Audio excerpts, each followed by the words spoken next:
right.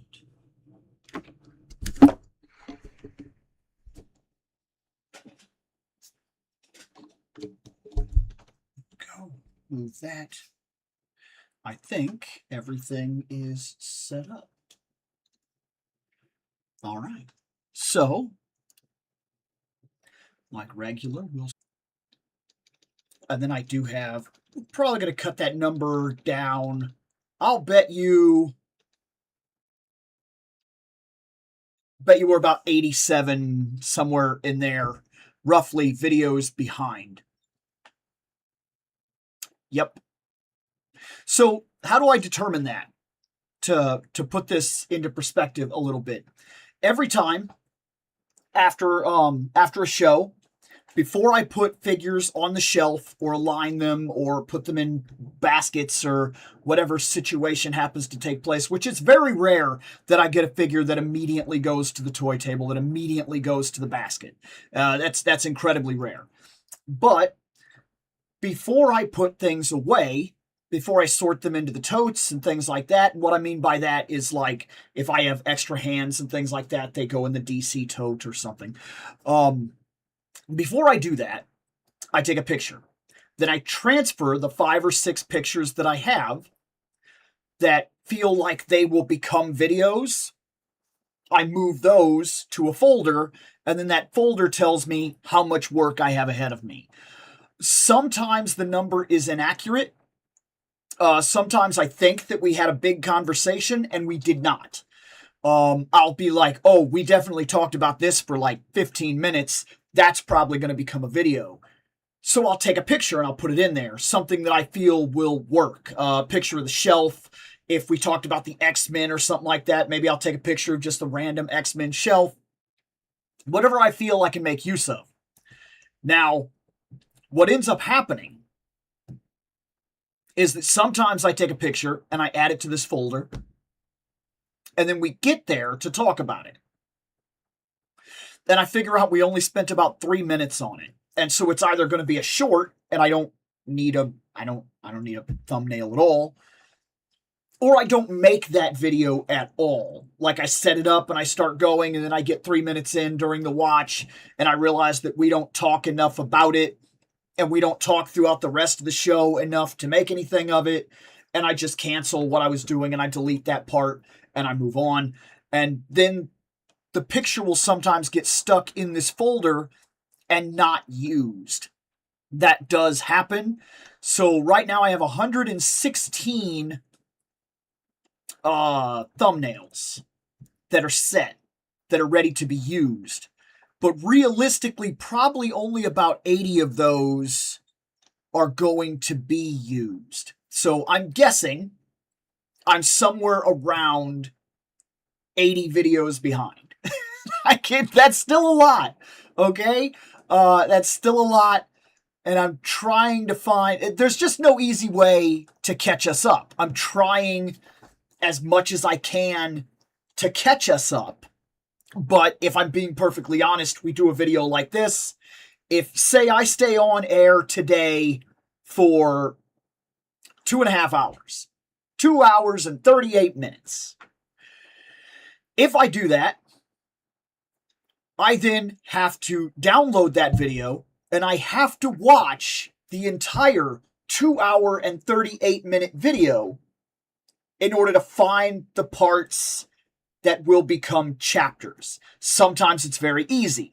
I have a little thing that I do where I pick up the figure and then I go, and I know that that is a cue, not just for you, but for me in the editing idea. All right, that starts a video. We are going to talk specifically about that figure and all the fandom that goes with it. So I know that I can make my cut now. But I still have to watch that whole thing. And then I take notes as I go, marking down any time that I mention another video during it so that I can add the annotations, because I believe that's important. I don't believe I get enough views for it to matter, and maybe it really only matters to me. But when we talk about Wonder Woman, because we just did, because she's fantastic and I finally have one. Because we talked about Wonder Woman, what I do is when I listen to that back, I then take notes. And anytime that I mention something, like if I mentioned She-Hulk's big hair, if that is a major driving point for the video to make a reference to another video, I will usually add that video in the annotations. So I mentioned Wonder Woman is my all-time favorite DC superhero. She always has been since I was a little kid and I first watched the Justice League cartoon. When I bring that up, the annotation has the video, Shouldn't You Like Batman? Which is very much a video that I did a long time ago about how people react when they ask me what my favorite superhero is. And if you're asking DC, I will tell you straight out, it's Wonder Woman. And then I often get this remark, like, Wonder Woman? And it's a very much like a sexist type of, oh, why?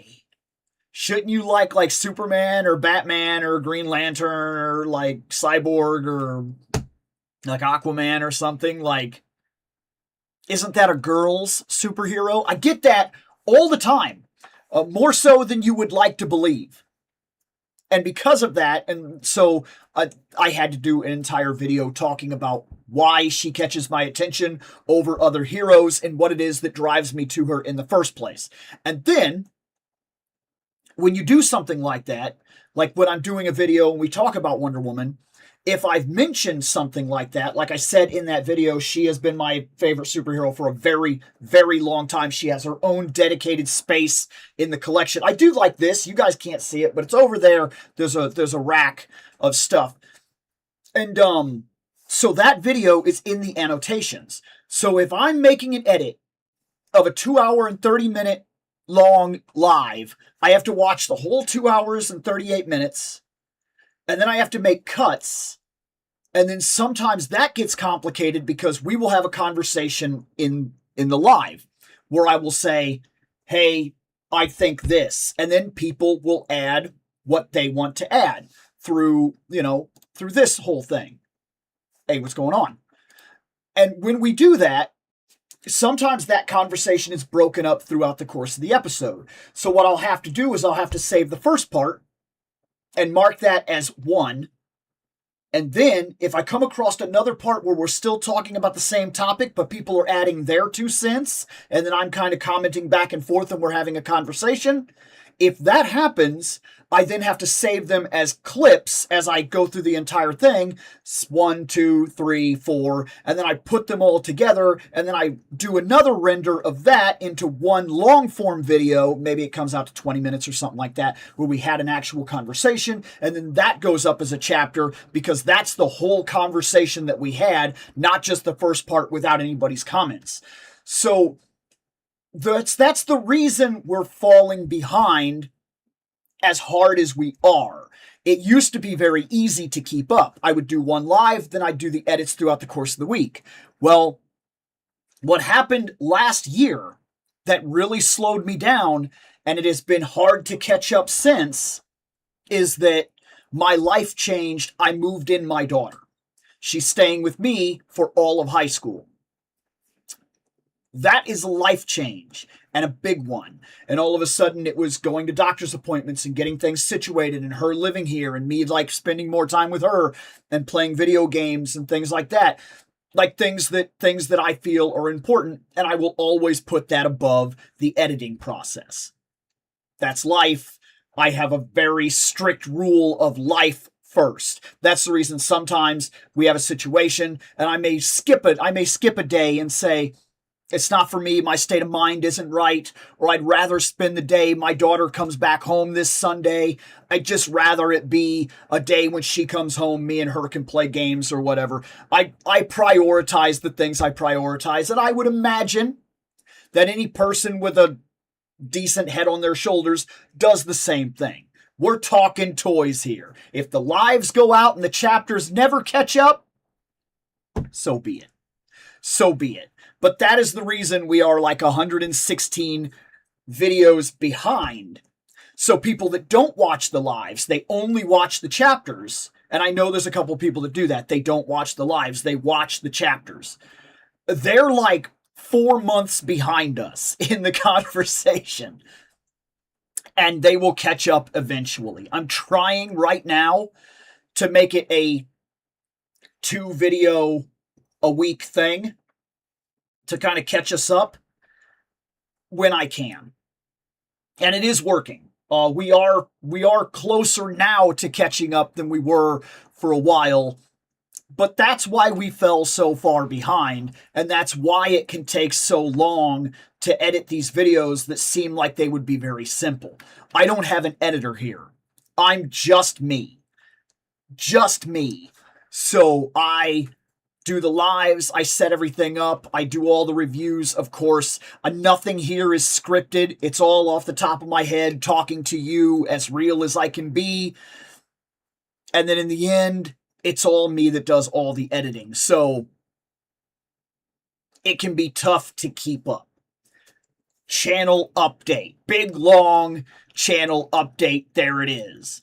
The post-credit scene for Spider-Man, it's not important. I'll talk to you later and figure out what it is, and I might stay regardless, just because, like, I've seen them all, even if it doesn't matter. Congratulations on getting those Wonder Woman pickups. Finally! Finally! I was so happy to finally be able to do that video after all this time of being like, and now we're going to complain about the fact that I never got... like, yeah. Hey, Bill, hope you have a great day. I just wanted to ask, did you see the price for the Dream Date Skeletor on Big Bad Toy Store for $60? I did. And I'm not surprised. He has cloth goods, soft goods, so I knew that was going to bump his price. Whether or not this is right, I knew it was going to happen. I'm not arguing the merits of it. I'm saying I knew immediately when I saw he had actual pants and an actual coat that he was going to go up in price. They were going to deluxe him, basically. And I knew that if he was going to come with a little cat, they were somehow going to add that in. And I knew that he was going to be a 100% new buck, which they can argue that however they want. I don't believe Mattel does that crap realistically, because they're absolutely famous for reuse. I'm not saying there's anything wrong with it. I'm saying He-Man is a reuse line, so there it is. I expected his price to be ridiculous. Then they're probably going to claim that there's special packaging, things like that, and that he's limited. They're going to say things like that in order to justify their $60 price point. Do I feel like he is worth $60? Well, let me put it this way to you. I did not order one. You would have got me on the price for Jim Bro Skeletor. I would have paid it. I would have. I wouldn't have been happy about it. It still would have been a $60 figure for some weights with a Skeletor that's funny. I would have enjoyed that very much. And if it brings happiness to my life, you can have the $60, whatever. I've paid more for video games I don't like. So, okay, whatever. But the Dream Date Skeletor does not thrill me. It's fine. Skeletor in a suit. That's all it is. During that dream sequence in the movie, the figures that I wanted Jim Bro, and I want HR Skeletor. Those get my attention. Now, when they come out with a $60, because you know that's what it's going to be, they're going to release HR Skeletor. And he's going to have a little coffee mug. And he's going to be in a little suit with his hood and his skeleton face. And I'm going to want it. They're going to get me on that. I know they will. They didn't get me on this. I didn't care about the date Skeletor in that sequence. He didn't stand out to me as much as the Jim Bro did, which I lost my opportunity to get that. He was very limited. I was at work. I missed it. We don't get everything we want. And then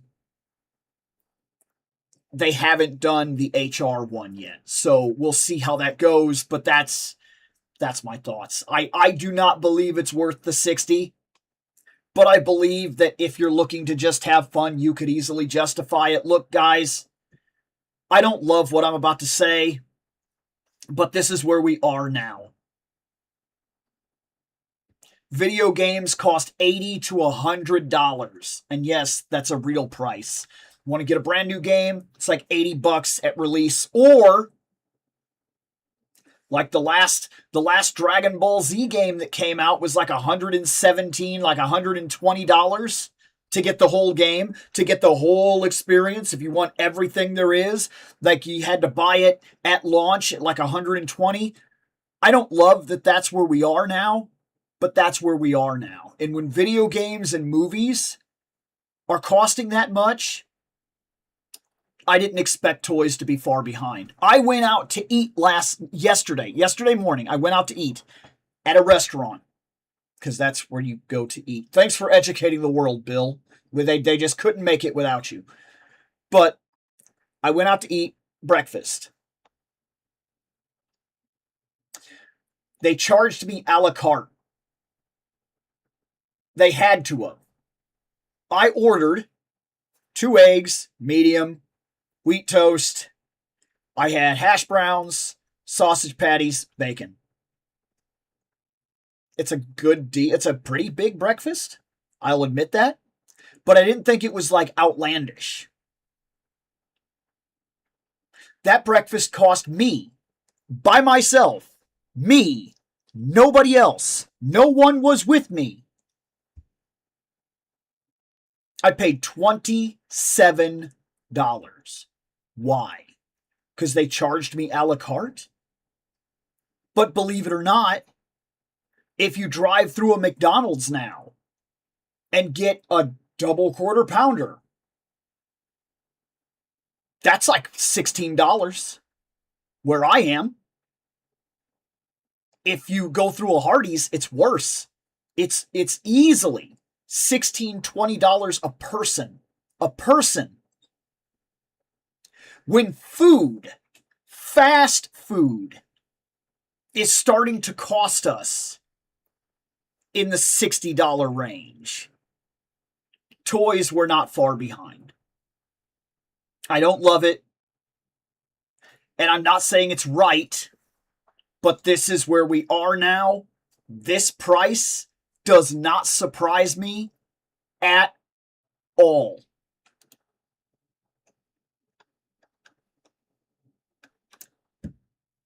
Sad. And yes, I agree. There's nothing wrong with liking what I like, but you would be surprised how often I seem to have to justify that I like Wonder Woman. It's weird. It's weird how people get like oddly defensive. Last month of summer, things moved fast. They did. Yeah, my kid goes back to school in like, I think it's 2 weeks. I think she goes back on like the 12th. That is crazy to me. I mean, it was done so fast. Can't wait until you get the other Wonder Woman you want. Me too. Absolutely.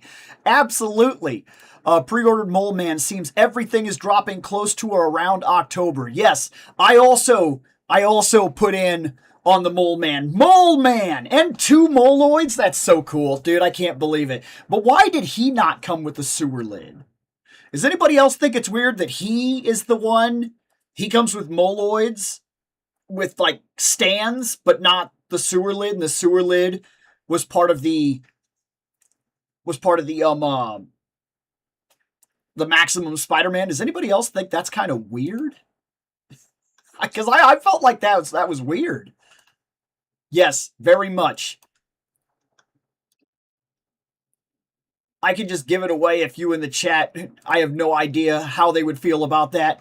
I seen a big no about that on the Discord this morning. People were mad about a spoiler thing. Hey Bill, I was on Reddit and some of was discussing it. Oh, but do you think Marvel HasLabs are done for?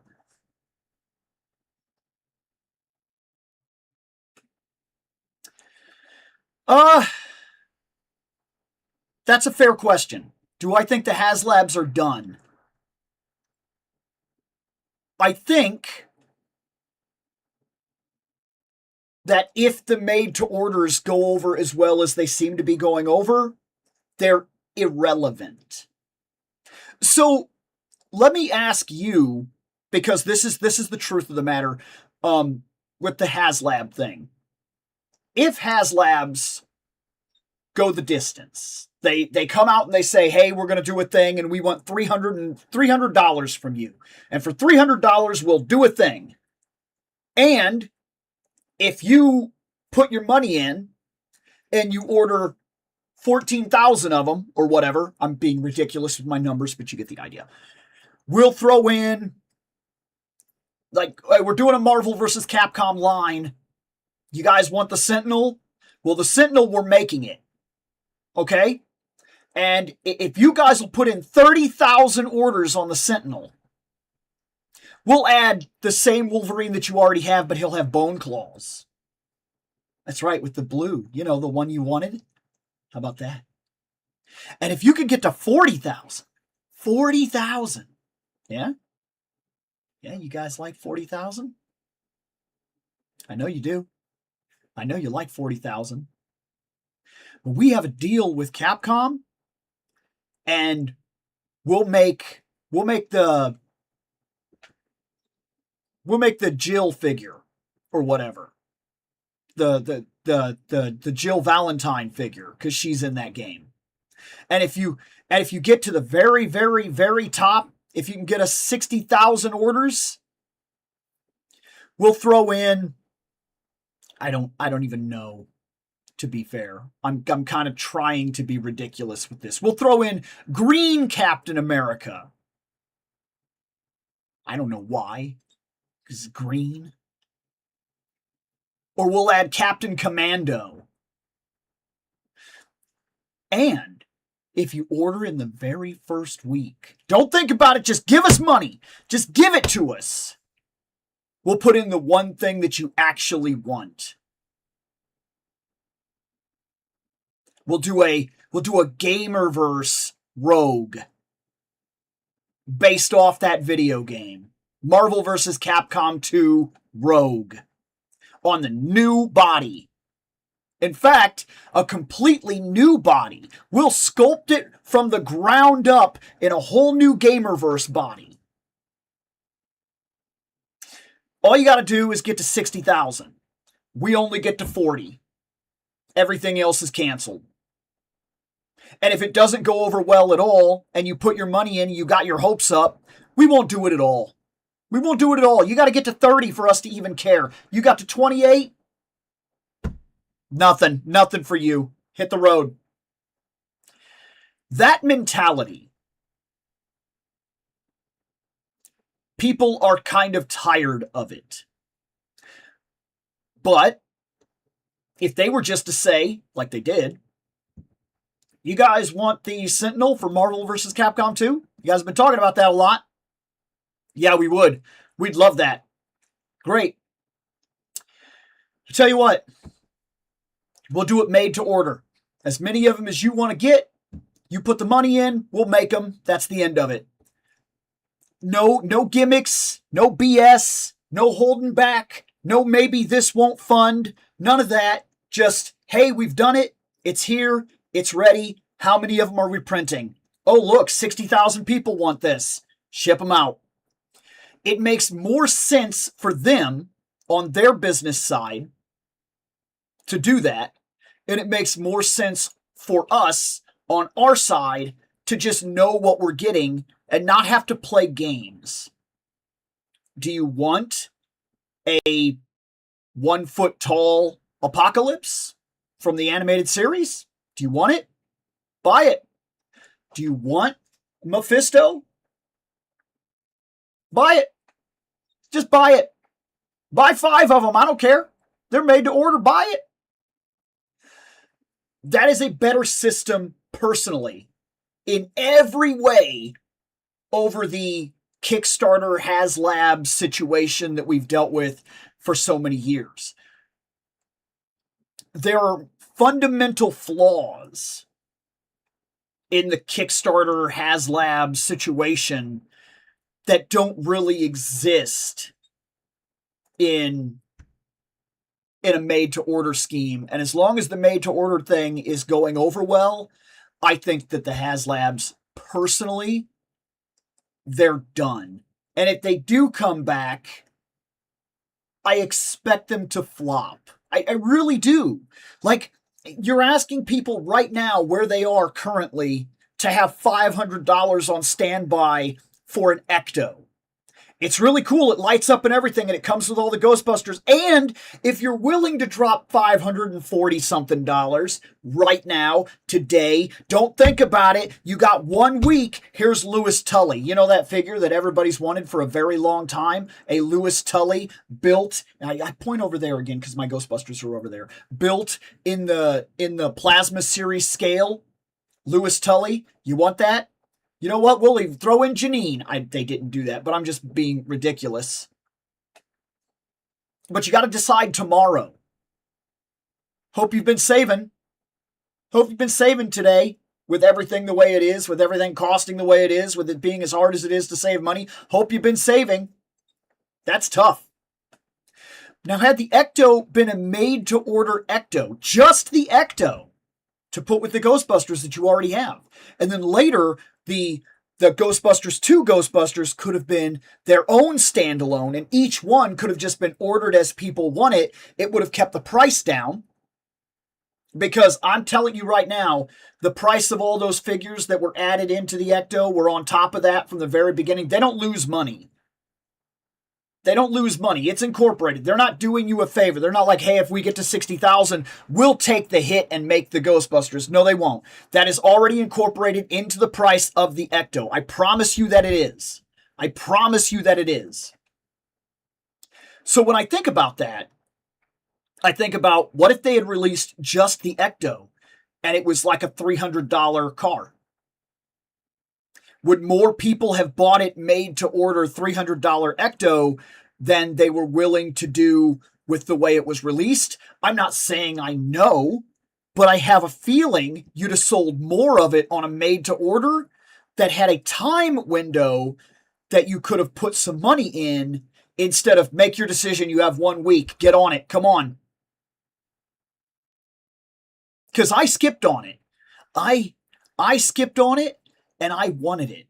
I wanted the Ghostbusters from Ghostbusters 2. I wanted Louis Tully. I wanted the Librarian. I wanted Slimer. And I wanted the Ghostbusters Ecto 2. I have an Ecto 1. It's from the animated series, but I'm happy with it. It would have been real cool to have an Ecto 2. And Ecto 1s are not that rare. You can find them from other toy lines, and they will be made again. But an Ecto 2...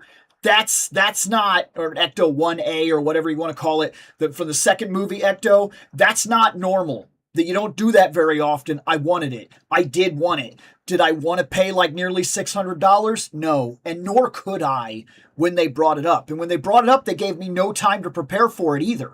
They were like, hey, here it is. And like I had 2 weeks, and it was not possible. Me and my buddy at work were looking at it like, that would be so cool. I can't do it. I can't do it. So I skipped on it. But I haven't missed a single made to order that I've wanted yet. Not one. Because the prices for what they are relatively in line. They make enough sense that I can save and do something with it. And they charge me when it comes out. So I have time to put money back. A 20, a 20, a 20. Here's an Apocalypse. I can deal with that.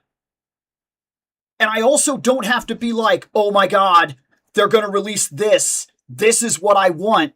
I want Elcor or whatever, the bald magician guy from my Eternia set that I wanted so bad that I got from Mattel. And I wanted it so bad to go with that Eternia, and we didn't hit the goal, so we didn't get it. I got Modi the Moat Monster. He's up there. That's awesome. But I didn't get the Elcor frickin' bald mage guy because not enough people wanted to spend $600 on an Eternia playset. And I understand, because I barely made that thing happen. I had to make some real sells and make some real decisions real fast to do it. So on a personal level, the HasLab is inferior to the made to order. Personally, it's too much gimmick for me and not enough guarantee for the kind of money you're asking me to put down. So if it is done, and it very well could be done, I don't think I care. I won't miss it, is what I'm telling you. But that's just me. I want Office Space Skeletor. I also want HR Skeletor, very much so. Like, without a doubt. Let me set this up before we keep talking.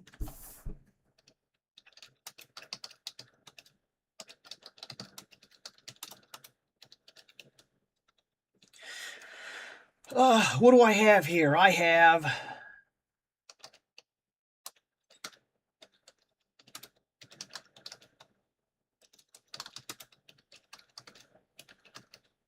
Oops. I know I have that sitting over here. I have...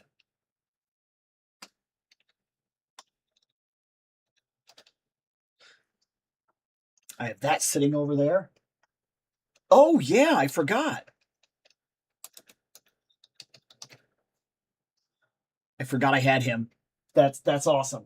And then, yeah, why not? Let's see how that goes.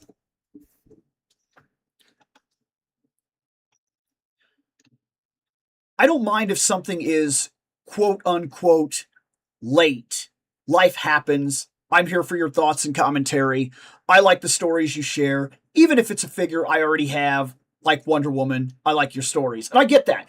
And I do appreciate that. The reason I focused my channel the way that I have is because I know I will never compete opening figures everybody has already seen.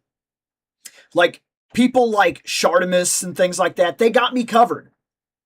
They've already talked about every figure under the sun a month before anybody else could ever get it.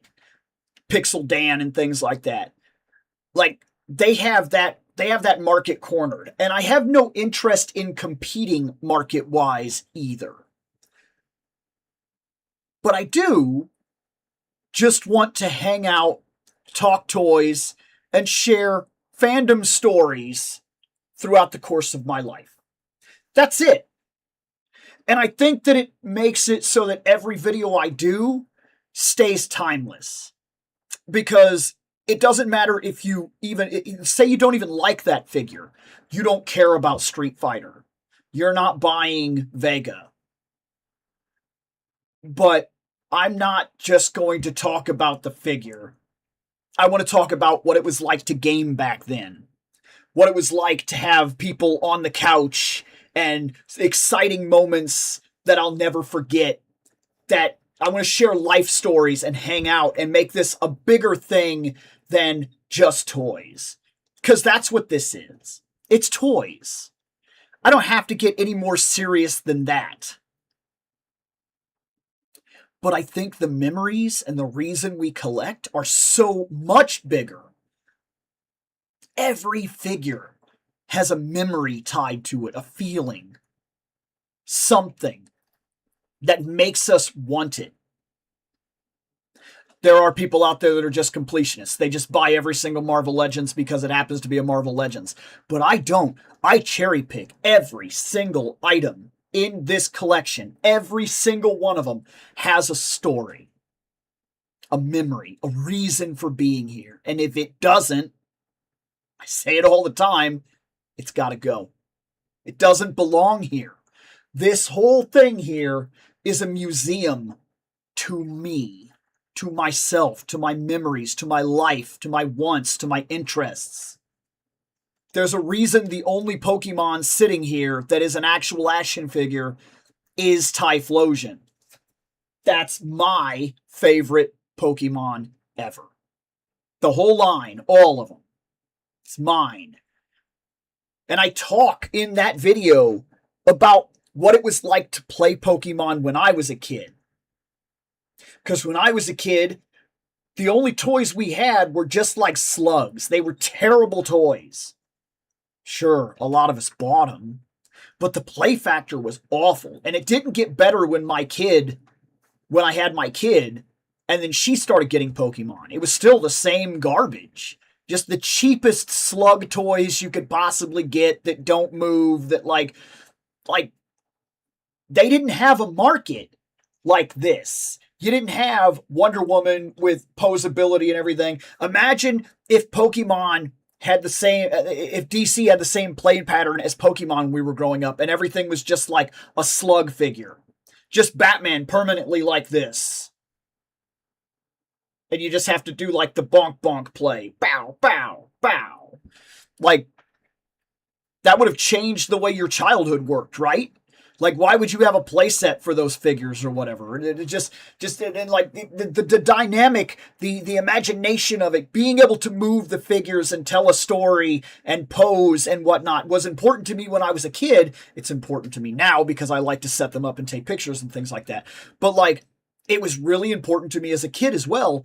I think these memories add to what it is that we're doing here. And I think it's important. And it's not for everybody. I have had people that have specifically said, time and time again, dude, I'm only here for the toy. Get to the toy. This show ain't for you. This show ain't for you. It is for everybody else that knows what I'm trying to do here. Why I'm doing the show in the first place. Because I could just open these things myself and have my own memories. It's what I did for years. Dude, I remember... But there's something about sharing it, hearing other people's memories, talking, discussing, that really brings all this to light and really also kind of shares a difference. Sometimes some of the people that are here are younger than me. They don't have the same memories I do.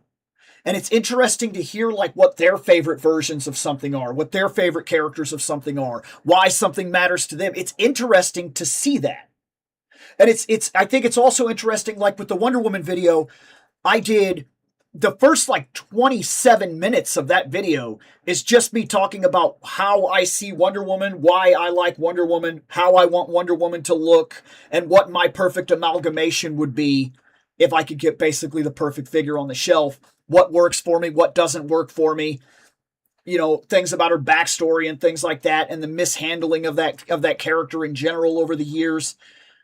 I think that's, in the long run, more interesting than when we get to the second part. Not that I didn't have a lot to say about her once we got to that part, because the figure, I had a lot of things that I wanted to point out. And there's even things I missed. On the variant of her on the chase, she has a choker.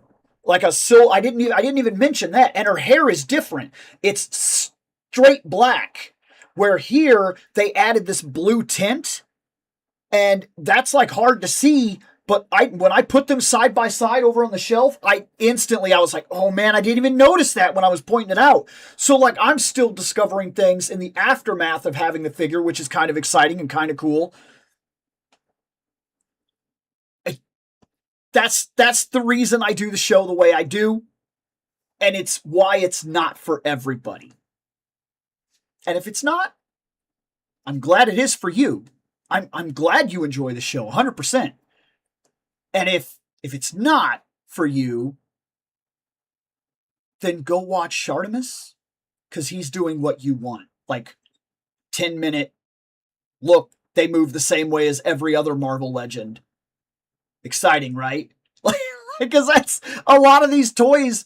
Sometimes we don't even need that. Like a lot of times I'll be like, it moves like a McFarlane figure. Its hair is in the way, but otherwise, you got a McFarlane figure. What does that mean? Compare it to the other 80 McFarlane figures you have bought. That's how it moves. I mean, realistically, like, do I got to go through it? Because sometimes I get a kick out of the reviews where they're like, and then we have this kind of bend and blah, blah, blah, and a T-pose. And I'm like, oh, you mean like the last 80 Marvel Legends that you've looked over that have the exact same articulation on the exact same body? You mean that kind of articulation? Man, I'm glad you were here to tell me that, because, like, I was wondering when I saw that figure if it could do T-poses, or if it would be pinless, or like sometimes it seems so redundant to me the way that they carry on, but then people will get mad because my show doesn't do that. Go watch their show. You know what I mean? Go watch their show. I'm not here for you, I guess, them in general. I wish video games were $100. They charge you up front, but then expect you to buy season passes, battle passes, premium currency, FOMO microtransaction skins, etc. They milk you. They do.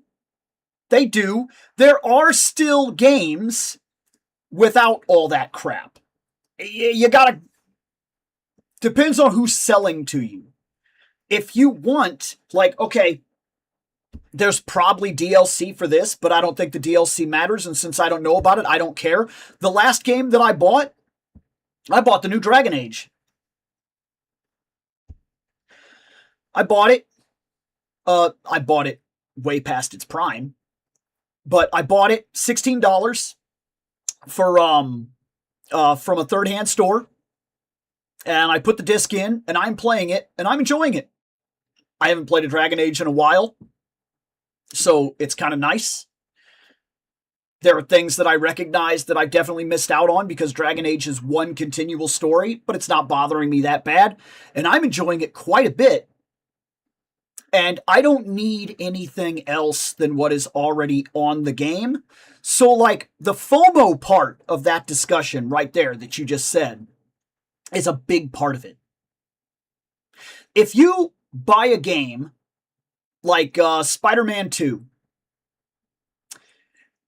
and they charge you up front for the game, you get the game. It's all you need.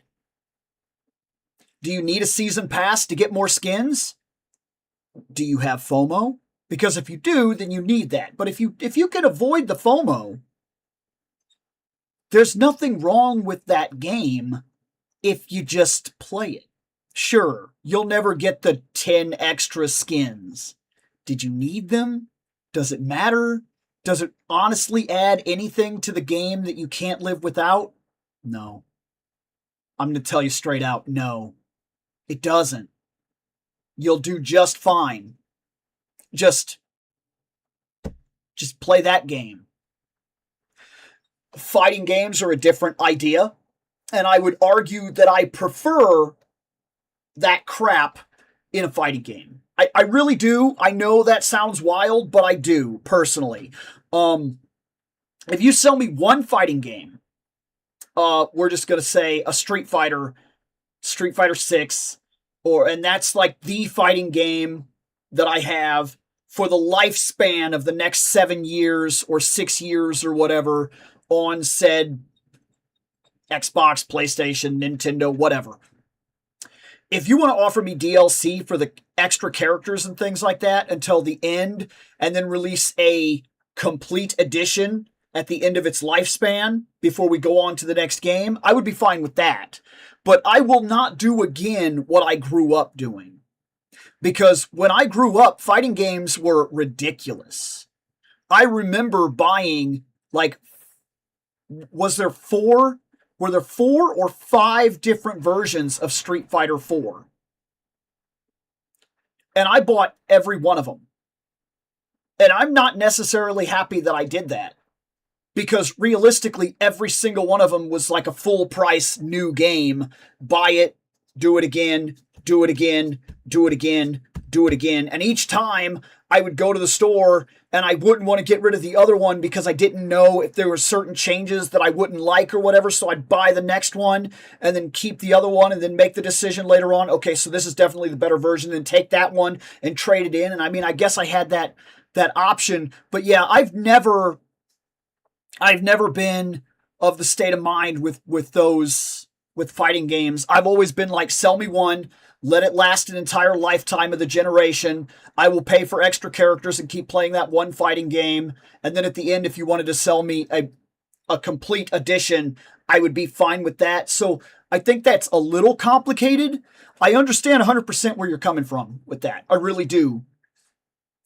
But I'm strangely okay with it for fighting games. And I was okay with it for the last Mario Kart that I had. I didn't mind the fact that they like sold tracks throughout the course of its lifetime and kept that game going, and I very much had a lot of enjoyment from that game. The only thing I'm not happy about is there should have been like a final version, like Mario Kart 8 complete, where you just buy it and you have everything that they ever released for the last generation. You have that on Mario Kart, and then you can go forward from there and play the game, and you never have to buy another version of that or get a DLC or anything or wait for a remaster. You have it, it's done, it's complete, there it is. And we do see that with some fighting games. We see things like with Injustice, there'll be Injustice whatever year edition or whatever, and it's like it's all the DLC that existed. It's everything that ever came out for that fighting game in a complete package. The game is done, there you go, buy it. It's one disc and it's everything that you ever needed, and it's done, and now I can play it with my kid anytime I want, and everything's there. Everything, like, I like that. That's cool. But then some of this stuff really does come down to, do they have their claws in you? Because you can avoid a lot of this stuff, depending on the kind of game you play. Like, you don't need DLC. You don't need battle passes. Like, they get you on the FOMO that you feel like you're missing out on something, but if you honestly really stop and think about some of the stuff that you don't need or don't want or don't care about, they can't get you on it. I realize some games are a little difficult, like that Dragon Ball Z Kakarot. If you do want everything, and everything is kind of important to the overall of the game, and it feels like it was released not complete, but then one could argue, if you didn't know about all that DLC and you just played Kakarot from start to finish, wouldn't it feel like a complete game? I mean, comparatively to every other Dragon Ball Z game you've ever played? So, I don't know. That's complicated. I'm not going to lie. I think it is. I think it's a complicated argument in general to say how hard they have us, how hard they milk us, and how much we allow them to do it, because we really do feel like we're missing out when we're not, when games are basically complete, and we would be fine if we were still in the PlayStation era and you just didn't know all that extra stuff was there. I've never played the extra stuff for for some of the Arkham games, but I also don't feel like I'm missing out on any of it because I played it when it first came out and I enjoyed it very much, and I beat the game and I didn't feel like it was missing anything. So if you told me today I missed out on 3 half-an-hour campaigns or whatever, I played what I wanted. Then again, I play a lot of JRPGs and whatnot. I like RPGs, so like maybe the kinds of games that I play are mostly finished when they come out and I don't deal with this. I don't know. I'd rather just make my own food. There's times where I'll get lazy and want something quick, but I'm getting into cooking more, and I'm always surprising myself. That's a good idea, to stick to making your own and whatnot. We try to do a lot of that here as well. If we get really busy, we do get stuck going to places, but yeah. We have tried to focus a lot more on cooking ourselves, and the only thing that sucks about it is that groceries are costing more, so you still have to be careful. Like, you can be like, I'm gonna make this or whatever, and then you end up going out and spending like $40-something on the supplies to do that anyway, and then like it's no different than going out. It's just a mess either way, really. We have, okay, I see who won. Well, it's a tie, but I see what we're going to do, is what I'm saying. That's what everyone thought it was a tease for. Did Hasbro trick us?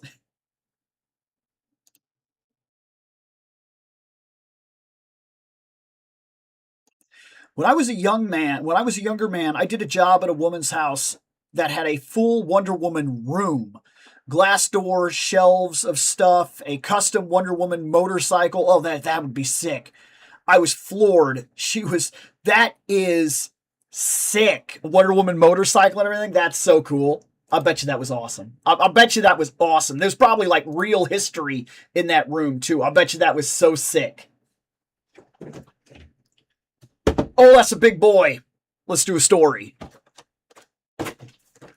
Onslaught. Dude, know this. When I was a kid, comic books were very different. They were very, very different.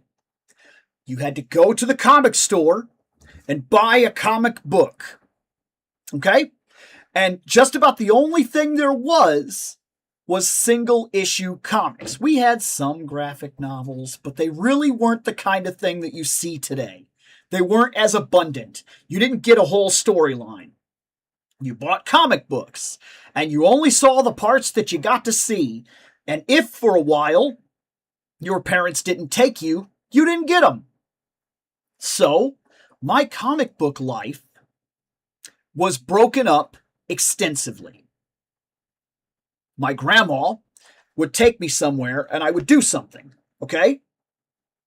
I would help carry the groceries or whatever I had to do, and on the way out, she would buy me a comic book. Hey, there's a rack over there. We were at a Piggly Wiggly grocery store. And at the end of the store, there was like an aisle. It was kind of like a hallway that you walked into, and there was a whole rack of like magazines and all kinds of stuff and yada yada, and I would get a wizard off that rack, and there was like 5 or 6 of those spinning spindle things that had comic books, and I would get some X-Men or whatever, Spider-Man, things like that. I would grab those off the rack, and she would allow me to get 1 or 2 of them every time we went. And I would spend a good deal of the summer with my grandma helping with things all the time. We lived in the country. In the very early stages of being around my grandma, there was like a farm. So that was a very different kind of monster. And then they got rid of that, and we went on, and then they were moving house to house, and we were going different places. And so every summer I was in a different place, always in the country, always in the deep, deep country. And there was always things to do. Everything from mowing the lawn to digging this hole to whatever we had to do. I'd help my grandma, help my grandpa. And then they would buy me these comic books. What I'm telling you is that there were massive gaps in the storylines. And I had no idea that this existed at all. Completely missed it. Didn't exist. I had no clue that was a thing. Then one day, I'm playing PlayStation. And I'm playing this really cool game, Marvel vs. Capcom. And I'm loving it, man. It's so sick. I could be Mega Man. Is that Mega Man? I could be Ken. I could be Ryu. That's crazy. I got Wolverine fighting alongside Captain America, fighting alongside Ryu. Iron Man. This game is crazy. I get to the end. And this monster, this huge, armored, Roid-style Magneto shows up. And I don't know what he is. I think he's made for the game. Know my name and fear it. And then he comes onto the screen. And I was like, what is that? And I'm fighting it, and it's taking my guys out. Bap! Just shooting big beams and everything. And I'm like, what is this guy? Like, I don't know what he is. That was my introduction to Onslaught. I had no clue what he was, where he came from, that he was in the comics, that there was a storyline behind him. I thought he was literally like when you play fighting games and you get to the end and there's like a boss, and since they were doing a big Marvel versus Capcom thing, they just created a really cool guy. That's what I thought he was for years. I had no idea there was a story behind that guy. Because the way that we got our storylines back then was so different. I would spend 7 months out of the year with my dad, and maybe I would get out and get a comic book once every 2 months, maybe. Like, I remember it was very easy to go to Kroger's and you could get Wizard magazine. I could talk my dad into Wizard Magazine. Or I could just literally walk up the hill and get it myself. And nothing would stop me. I could get it. And then, comic books, though, in my area, there was nothing. There was no store that sold them. There was no comic shop. The closest comic shop was like an hour and a half bus ride where you'd have to walk all the way to the airport, then get on a bus, then go from that bus all the way down to the terminal, then switch over at the terminal, get onto another bus. That bus would go all the way out to like the mall. Then you could stop that bus. Then you could walk from the mall and go down this really busy street that you had no business going across this really busy street, and then walk all the way down to this comic book store, which was like the only one that we had. And then there was like just a grandeur of stuff in there. And you could do that, but I was also young enough to where like I was trying to decide where to spend my money.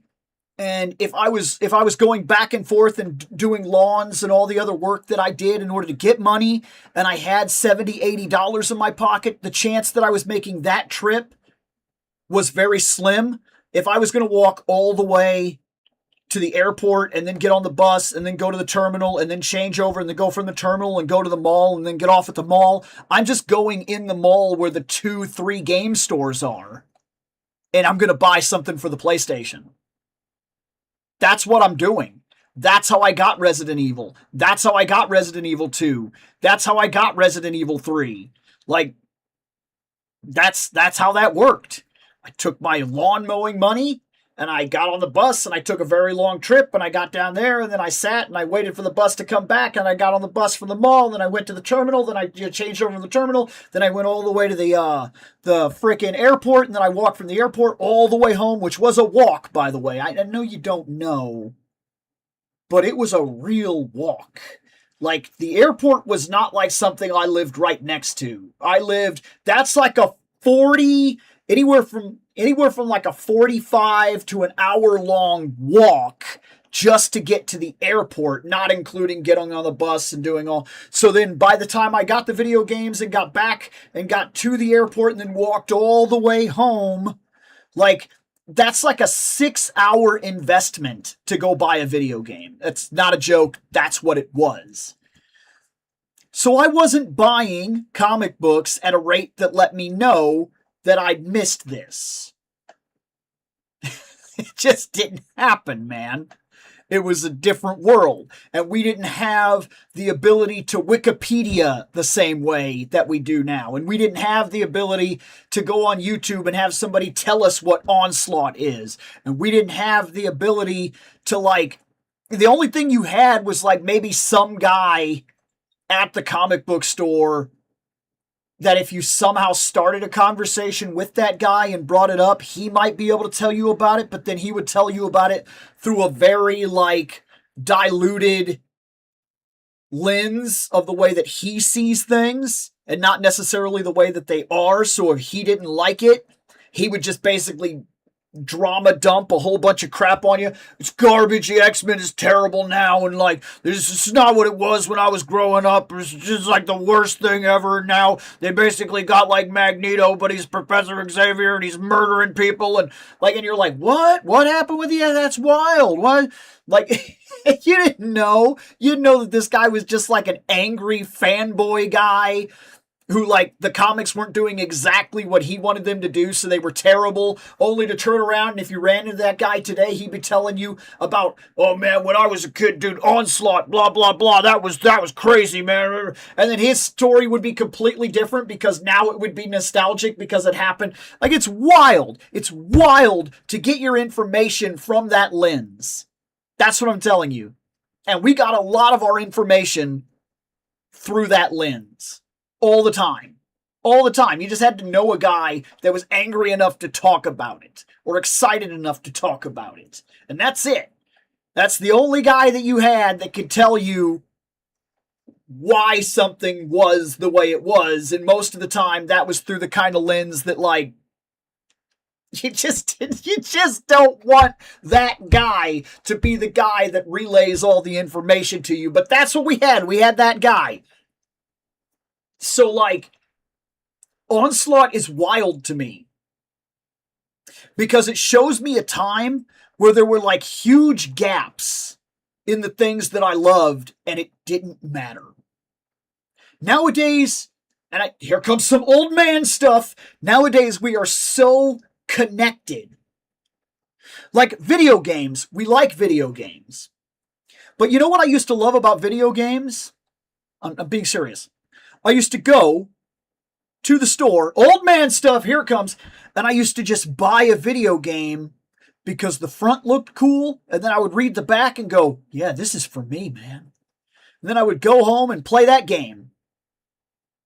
And I can't tell you how many times I played games that probably are bad games. I know they are.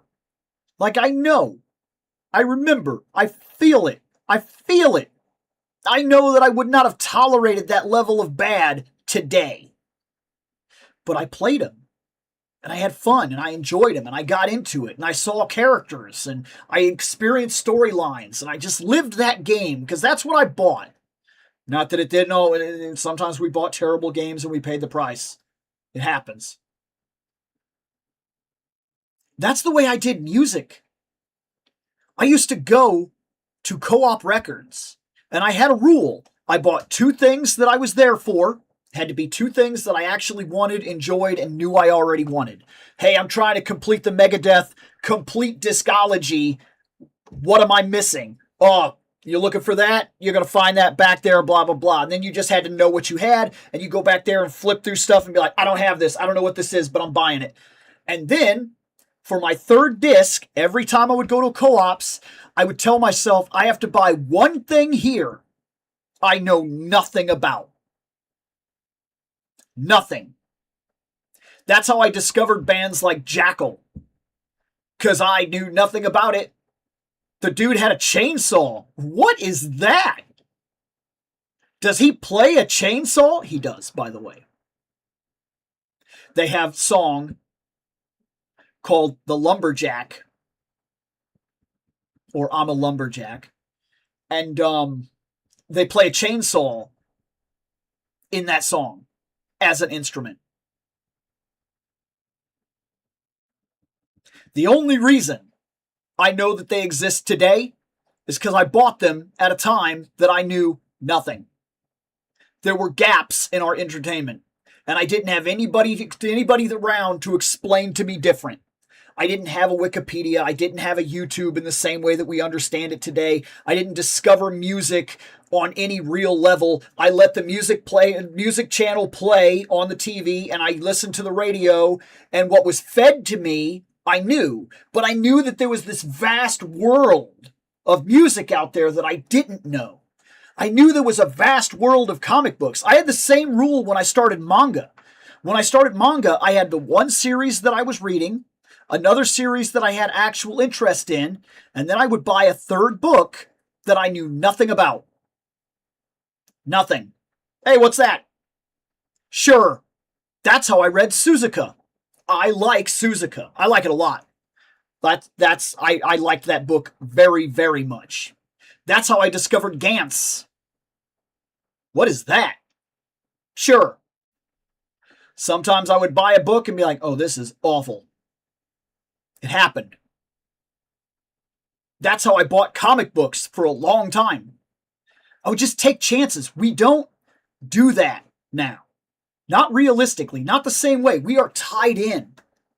We know who wrote it, the behind stories. We know what's going on at the companies. I didn't know that kind of stuff. I bought Diablo because it had a cool Demon Man guy on the front. And that's all I knew. Fire guy. Cool. Then I started reading the manual and I was like, dude, the manual isn't even like a manual. It's like an actual story. Cool. I didn't know about Blizzard. I didn't know about Activision and behind the scenes and allegations and all the other stuff that's tied into it. I didn't know that with movies. I didn't know the 1,000 behind the scenes issues and the actors that didn't like each other and the people that were just bad people that should not be a part of the movie industry and things like that. I didn't know any of that stuff. And the more we know, the harder it is to like remove ourselves from the stuff that we know and just like appreciate the art that was created. It's very hard. Sometimes impossible. I'll be honest about that. Sometimes impossible. And it's wild to me that this one guy here brings all of that to mind. That, like, there was a time in the things that we loved where you didn't have to be an expert. You just had to love the thing you loved. And nobody would dog on you for not being an expert because it was like impossible to do so. And a little bit of me is waxing nostalgic on that, where they're like, and then a guy would like tell you because he actually loved a thing, and then he would tell you that he loved it. And I already told you that there were the guys that were also the opposite of that. But yes, I would sometimes rely on the random guy that actually loved a thing very much and knew more about it than I do to explain to me why it's so awesome. Because I didn't know, and there was no way to fill me in on it. And it was not the same thing as an internet conversation, because internet conversations can be what they are. You know, you've had internet conversations. You've had Reddit conversations and Facebook conversations and things like that. You know what I'm talking about. But like this guy, he really fits a time when we didn't know. When we just picked up a video game, started playing, the novelty of Capcom and Marvel characters in the same game, dream fights happening.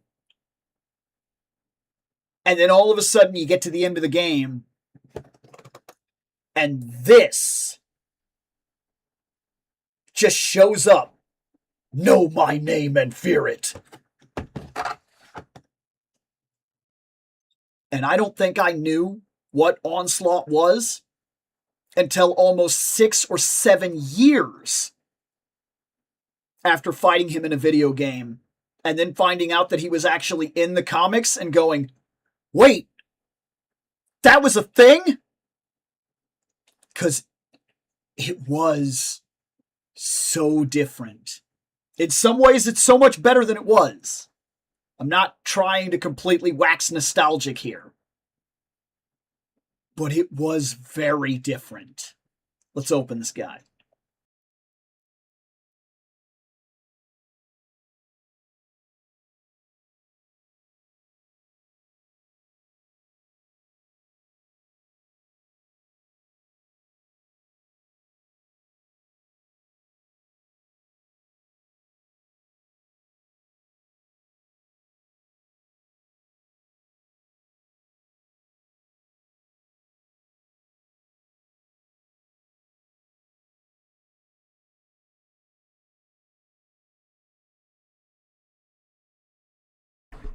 Kudos to them.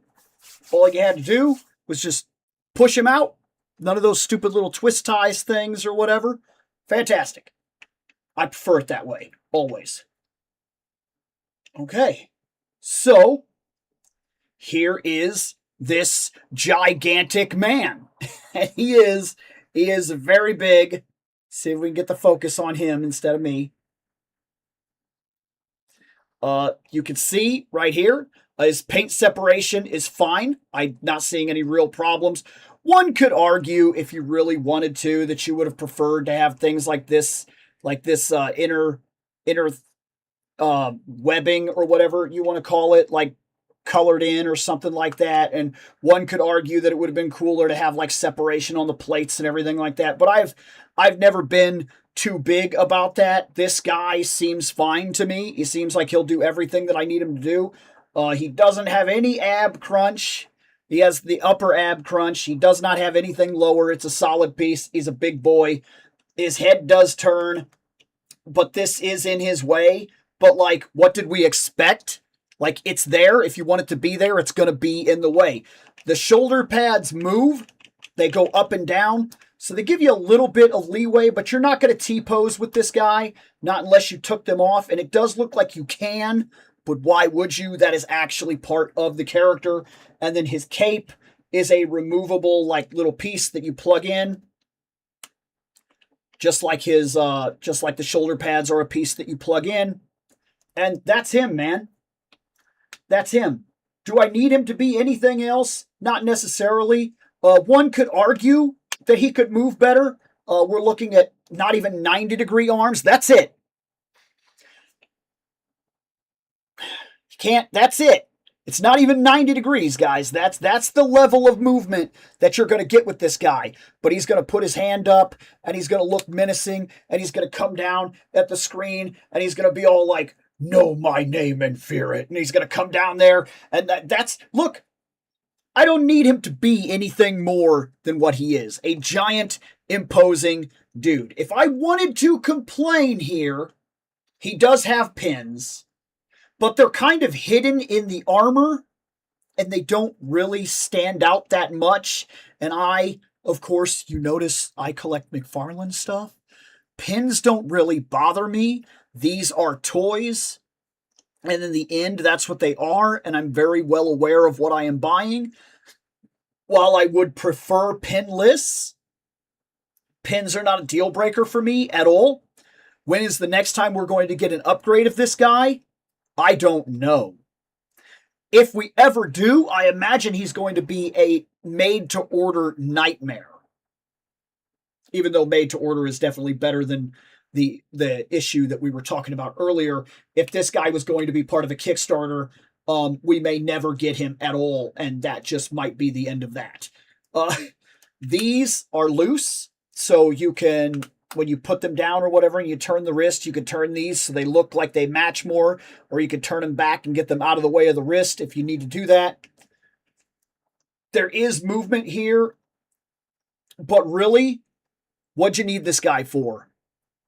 To be a giant, imposing figure, because he is a giant, imposing figure. And when you do pictures and things with this figure, more than likely what you are going for is having him standing there while the other guys that are fighting him look like they're trying really hard, and he's a low effort thing where he's just kind of put his hands out and things like that. So you'll get everything you need out of this guy. I was lucky enough to come by one at Target randomly. I don't know what the chances of that are. I don't know how rare he is becoming or is, but I was able to pick mine up very simply. I went to a Target. He was on the shelf. I put the money down. That was the end of it. Like there were 4 of them on the rack. Good luck if you are still hunting him. When I tried to put the pre-order in, I did not get him. So this was the only way I was going to come across him. And luckily I did. So there he is. I've got him now. I'm happy with him. 100%. I actually am. This very much works for me. And just like I said, a lot of this is more about the memory for me. This guy is going to go on that Marvel vs. Capcom shelf. And he's going to be awesome.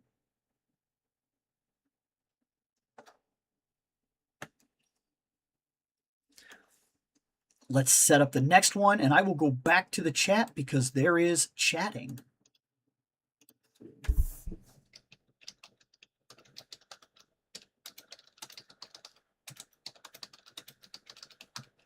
Oops, there we go. Okay, so we're going from there. Let's go that. Let's do...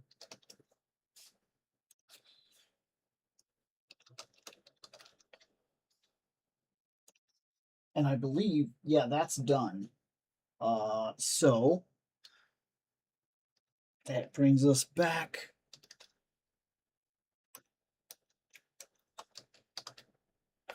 There. Let's do that. And now there's still a lot. Let me make sure. See, are you picking up the Lara Croft figure? Thoughts on price? I saw a video from a guy suggesting the retro versus window box DLX set expectation of $27 versus $45. It has to be licensing raising the price. I bought her. I put in. Absolutely. I won her. So, am I picking her up? Yes. Thoughts on price? I think she costs like 40 something.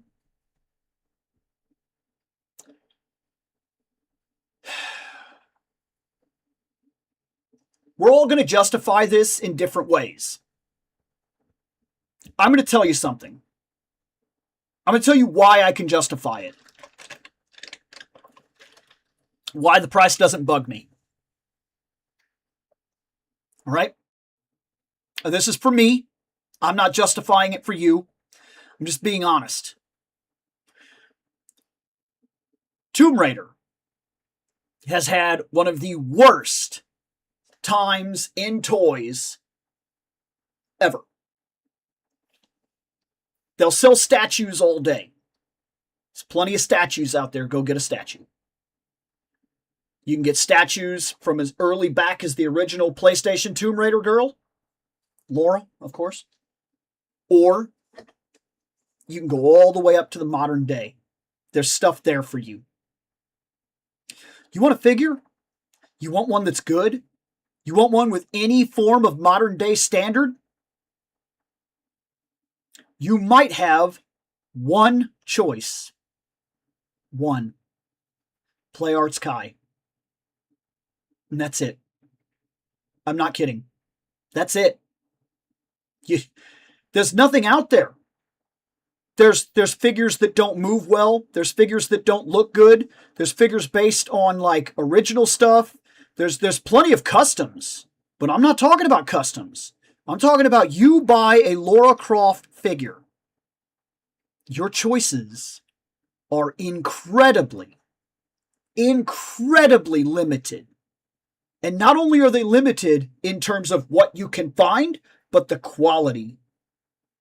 They're almost all trash. In fact, I would tell you that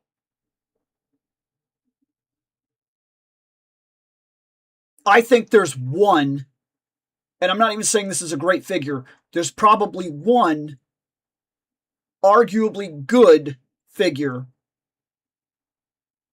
that is an action figure, that is action, that moves, that poses, that comes with stuff. There's one. There's Play Arts Kai. I don't know if there's anything else. Anything. Even one. There's some, like, I think I've seen some things that kind of look like Barbies. There's some action figures, but like they're incredibly low on the articulation scale.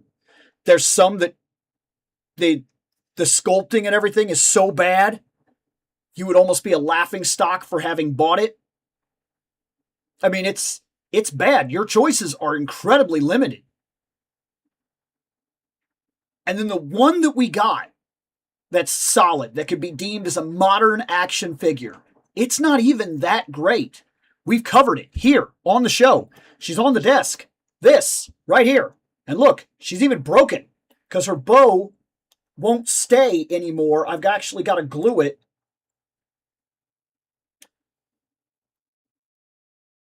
That's her. Like, that's arguably the best Lara that you can get. And it is from the Survivor series. And it is okay. It's okay. It's fine. It's fine. I got it because I bought a video game that came with her. I don't know what you would have to do to get one. And if it would even be worth doing so. Play Arts Kai, personally, is incredibly overpriced for what you get. I think that Play Arts Kai plays their licensing to the utmost. People talk about Marvel Legends being overpriced. Please. 1/12 Cloud costs $130. Comes with like 2 hands and a sword. Please. Doesn't even move well. Buy that. Like, it's unreal. And people care about scale and whatnot. And Play Arts Kai is like these huge figures compared to other lines. Like, you can't even match them with anything. I just have a Lara that stands around. Look, to put it into perspective, okay? People complain about the size of McFarlane figures. Yes, I am foot here, okay? Lara is bigger than Wonder Woman.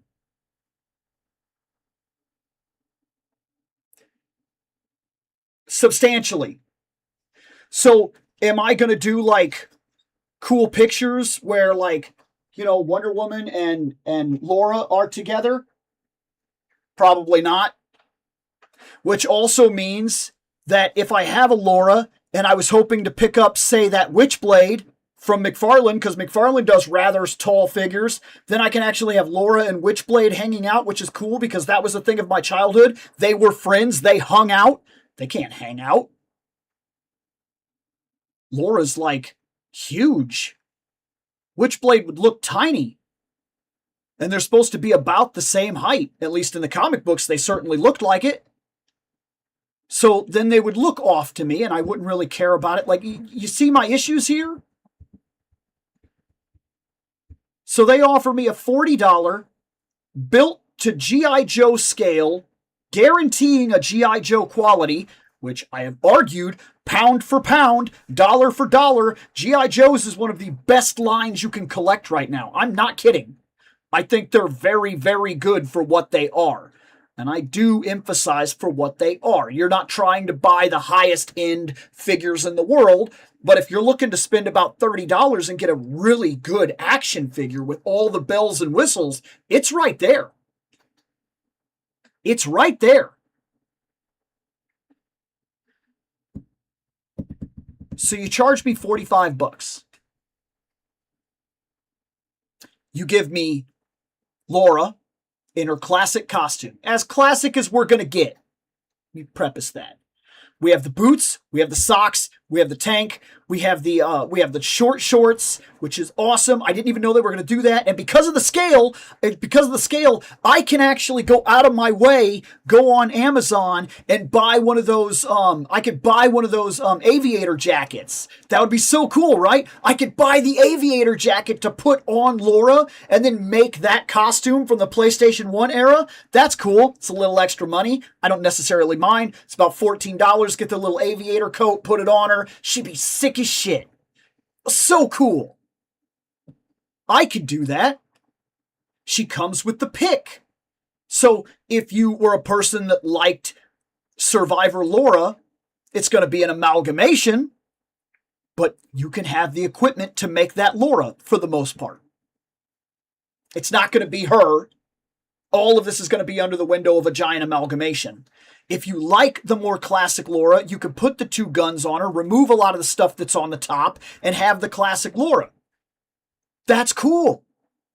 They give you all the stuff you need to kind of play off the different eras. She won't match any of them. She's kind of more built as an amalgamation, the more modern day Laura that they're about to start featuring for the new remake of the first game. Am I okay with that? I think so. I think I'm okay with the fact that there's just a catch-all Laura, that this is what she is. Would I like it if G.I. Joe ran the gauntlet and released a bunch of different Lauras? Absolutely. Because the one that I really, really, really would want is what got me into Tomb Raider, which got me playing very seriously, was Legends. I thought the gameplay for that one was superior in almost every single way to the ones I played on the PlayStation. Did I like the PlayStation ones for the time? Yes. Today? No. No. I don't care to play those games anymore. They feel broken to me when I play them now. I liked them then. I don't now. Can I still play Legends? Yes.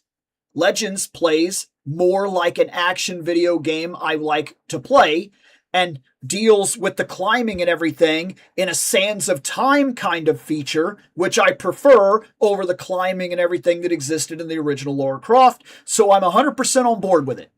Legends was the perfect wheelhouse for me at that time.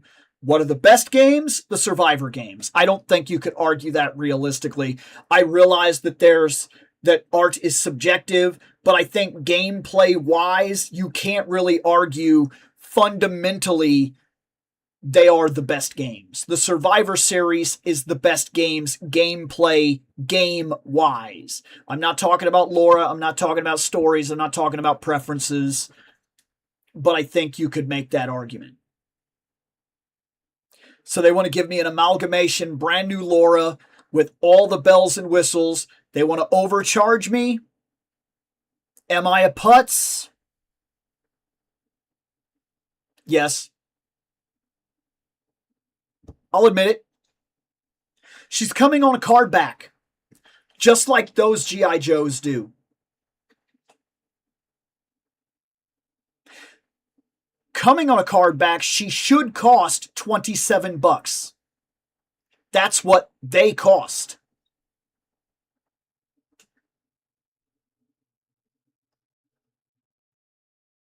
They're overcharging for her for no real reason. Sure, she gets a lot of stuff. Some of the other guys get a lot of stuff. Storm Shadow came with a lot of stuff. Why is he not 40, 50, 60 bucks? There is probably a licensing thing taking place here. But what is the next modern Tomb Raider figure that you're going to get? Just look back at the history of it all. Almost every figure released is way overpriced or it's just trash. So, like, I don't like it. But they got me here. And I will justify it because this will be the best Tomb Raider I have ever put on the shelf and may actually be the only Tomb Raider on the shelf. Because once she's here, the Play Arts version, it doesn't have a chance. It doesn't have a snowball's chance in staying in the collection. She will probably come off the desk, she will go back in the case, and she will probably sit in the case or she will sit on the game shelf downstairs. That's probably where she'll end up if I keep her. If somebody offers me a price, I will probably sell her realistically.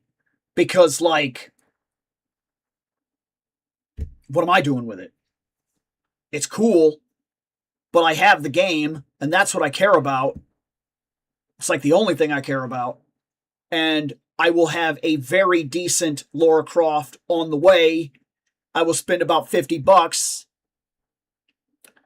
But that will be the only time I spend that money. Because I'm going to tell you something right now. I'm seeing a lot of people saying that this is going to open up a big old Tomb Raider line and have all kinds of... I don't think that's going to happen, guys.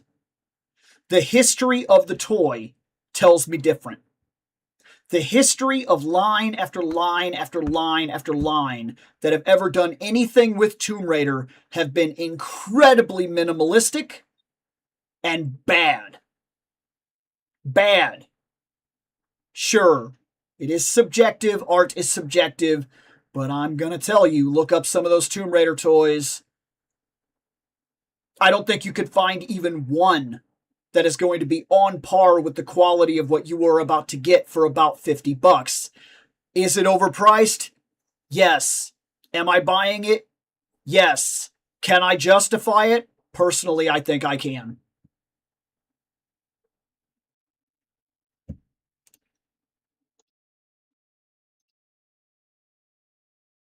We're going to open a DC.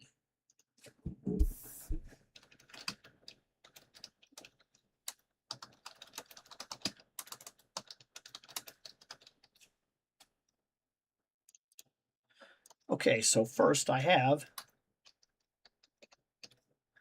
know I have that. Oh. I know I have that. What else do I have?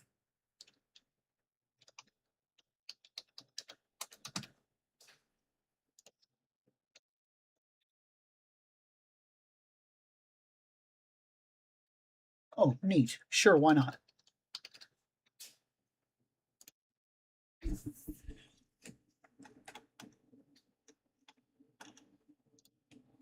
Do you have a Green Lantern ring?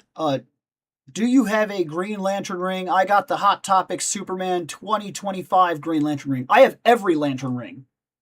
Every single one of them. I don't know if you can see them, but they're right there. Let me see if I can get this to See them at their feet? That's every Green Lantern ring.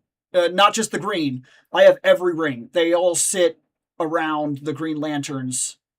I have every single ring.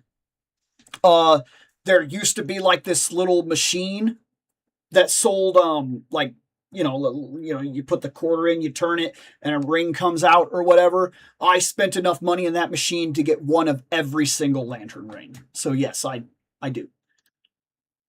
What now? Shartimus Prime. He's super popular. One of the biggest toy tubers, really, I guess, in all of YouTube. If you want to technical. No, I agree. I think the made-to-order model is far superior. Giant Man was the last HasLab, and it barely funded past the first goal. It's a roll of the dice if it'll be successfully funded or not. And like we've missed out on things like we were going to get a Madeline Pryor a long time ago, and we didn't get her, and we still haven't really got her because we didn't get that Engine of Vengeance or whatever. Like so, like little things like that, just like. That just kills me because then they lock things that I really want behind paywalls of like HasLabs that I don't want. And then if I can get it at all is just a nightmare. And then if I, like, say I wanted Madeline Pryor and that's all I want because I'm a huge X-Men guy, but I have to buy the Engine of Vengeance and I have to make sure that everybody else, I have to, like, play the bad guy here and I have to come on my own channel or whatever and try to, like, rev people up. Like, guys, I'm telling you, you really want this. It's going to be, like, the next big thing. And, like, I'm not going to do that. I don't want to do that. I don't want to be that guy. So I don't want a bunch of other people to have to put in so that I can get the thing that I want and try to like rev everybody up or whatever. I just want people to buy the things that they actually want so their collections make sense for them. So I'm not that guy, so I can't do that. And so like I just miss out on things. I'm not going to do that. And if I'm not going to do it, nobody else is going to do it. If I did put in on it specifically for the Madeline Pryor and then it didn't fund enough and we only got the car, then I just got royally screwed because that's not even what I wanted. I think the HasLab is dead or very close to it. And I think it's a good thing. I think it's a bad business practice for us. I like Shartimus Prime. He and Glenn Webb were my window into collecting. I like Shartimus. Yeah, that's not meant to be an insult. I do too. I like Dan and I like Shartimus. And I listen to a lot of their stuff. And how do I put this? If it's something I am going to buy, I will skip their videos because I don't want them to influence how I feel about it before I open it a good portion of the time. But I do like a lot of the stuff they do. Let's say you're an NBA or NFL fan. You have one option for games. This is true. This is true. They're monetized to Hades and back. I understand. I 100% believe that. I do. I 100% believe that. Look into what just went down with college football. They monetized single player career. Ooh!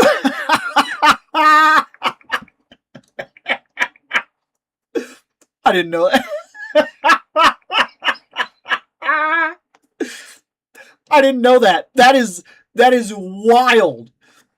So you have to pay for the one player mode? Is that what that is? That is wild. Look, one could argue the one player mode should be the game. Like you buy the game as a person because you're one person. That should be what the game is. That is wild. That is absolutely wild. That's funny. I'm sorry. It's not funny. It's not funny. But it is. It is. It's funny because it is so egregiously ridiculous that I can't help but laugh about how bad. That's impressive. That's impressive. I gotta congratulate their greed on that one. That's something. Stop following me around, camera. Wow. No. So that's not something that affects me.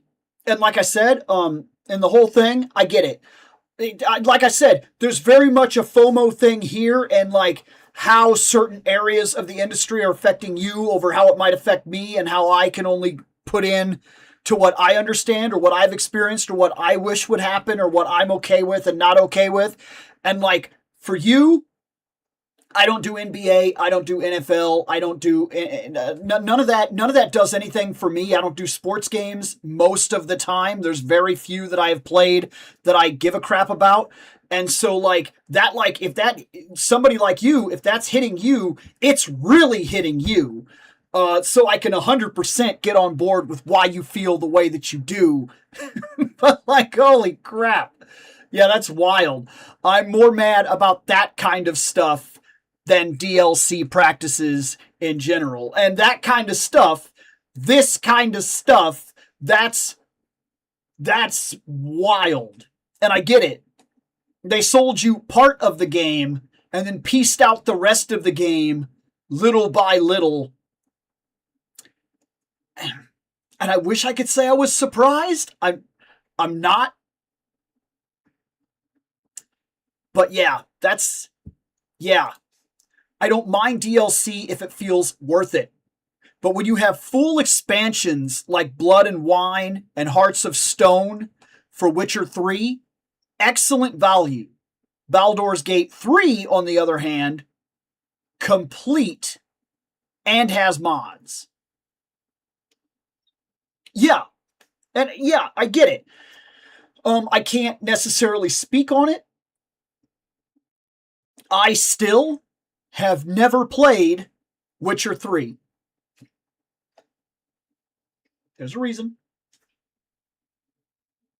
Don't follow me. We're not going to get that serious, camera. Back when I wanted to play The Witcher, Witcher 3 was out. It sounded exciting. People were talking about it. Looked cool. I want to play it. I didn't want to just jump right in. I wanted to play part 1 and part 2. So I bought a pack to play part 1 and part 2. I downloaded it on my computer and I started to play part 1. And I tolerated that game for probably about 6 hours. And that game, for me, was not good. It was kind of trash. Like, it did not feel the way I was hoping it would feel.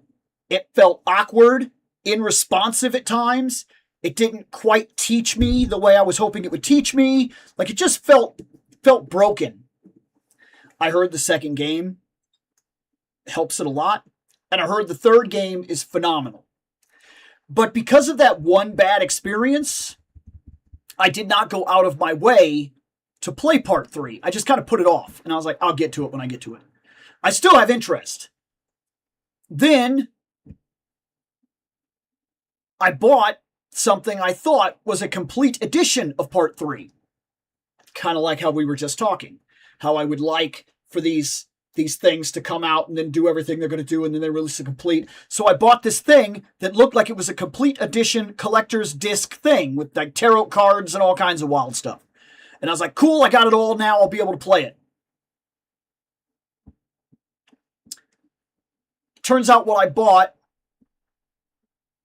is only a bunch of DLC packs on a disc. And it's not the game. So I still don't have the game. So I still can't play the game. So it's in this weird part now where I want to play it. I kind of have it, but I don't have it. I'm excited to play it, but I really did not like the first one. And now I know I'm going to be skipping the first and the second one, but I'm getting better about that. I used to be the kind of person that did not like to do that. I like to play the first, second, third game, move my way up through a series. And I'm getting to a point now where, like, just like I said, I bought the Dragon Age game and I'm currently playing the new Dragon Age. I know that there are things I'm missing, but I'm not focusing on that. I'm trying to put my mind in a spot and retrain myself to enjoy the moment that I'm in. I want to play the game. It's the 4th game. It looks really good. I want to play Red Dead. I want to play Red Dead. Red Dead 2 is the one that's there. I want to play it. I don't want to have to go back to play it. Do I have to? No, I don't. Every game is designed in a way that you could just play the game. So I could just play the game, just hallway vision myself, just play, and then if I want to go back, I could go back later, but I don't need to do that. I can just play it, and if I can get my mind to rework and just focus on the now, I can kill some of the other crap that I'm dealing with where, like, Marvel feels overwhelming, and I'm like, I want to watch that, but I also don't want to be, like, lost, so I want to go back and watch the 15 series that I didn't watch. I gotta kill that mentality. I gotta watch the things that I want to watch when I want to watch them, how I want to watch them, when I want to watch them, because I want to. And I don't need all the back. I can go back later and fill in gaps if I want. Every property should stand on its own. And if it doesn't, it's bad to begin with. Okay? It's just the way it is. If you play the 4th game in a series and the 4th game is a bad game, you can't then go, yeah, but if you'd have played 1, 2, and 3, then like the 4th game is a masterpiece because 1, 2, and 3. No. 4 is coasting on the success of 1, 2, and 3, and 4 is a bad game. That's the truth. Every product should be able to stand on its own, be it a movie, a comic, a book, or a game, or even a song. You don't need the rest of the Megadeth library to appreciate the newest disc. Okay? You don't. That's not true. You might appreciate it a little more seeing the evolution of the band. But when something is bad, coasting on the success of the last thing does not make it good. It's still bad. You just tolerate it because you have a lot of time put in. So if I can get my mind there and hallway vision, I can play some of this stuff and watch some of the stuff that I want to watch that I feel like I'm missing out on. And I've got this mental block that will not allow me to go further. It won't allow me to see the thing I want to see. So I am trying, and it's starting along the Dragon Age. I'm having a good time. I don't mind that there's things that I don't understand, and I don't care that they're referencing other games. I'm playing this now, and I'm enjoying it. So if I can keep that mentality, I can finally move on to things like The Witcher. I can finally go to Red Dead, which are things that I really, really want to play, but I've been held back by the fact that I don't have the other parts. And there's shows I want to see from Marvel, like the new Daredevil Reborn. I really want to see that show, and I haven't seen it. And the only reason I haven't seen it is because I want to watch all the other stuff that like led up to this that I haven't seen, but that's too much stuff and it feels daunting and I can't catch up. I got to be careful and I got to know what it is that I'm trying to put into. Yeah, stuff like The Witcher is definitely safe from this talk. That game is huge and the DLC is worth every penny. Baldur's Gate 3 is straight up a miracle of a game. So I've heard. And I'm looking forward to playing Baldur's Gate 3 because I've heard a lot of good about that game. That game looks like it'll be a lot of fun when I finally get to it. But as for all this stuff, in terms of, DLC, how it traps you, that's all the thoughts that I really have. And I very much understand where anybody else is coming from with it. I do. I get it. I really do. My introduction to Onslaught was through this big X-Men encyclopedia from DK Publishing. I love those books, by the way. The DK Publishing books, I honestly do. I love those books. This guy had his own page, and I was left jaw dropped. I had to know more about him. Right. And ever since then, he's been one of my favorite X-Men villains. Introduced to you by chance. Yeah. It is about a 45 to 60 block walk to the airport from where Bill lived. Yeah. Gotta estimate because the suburbs don't always have real blocks like it. Yeah, he's right. He's right.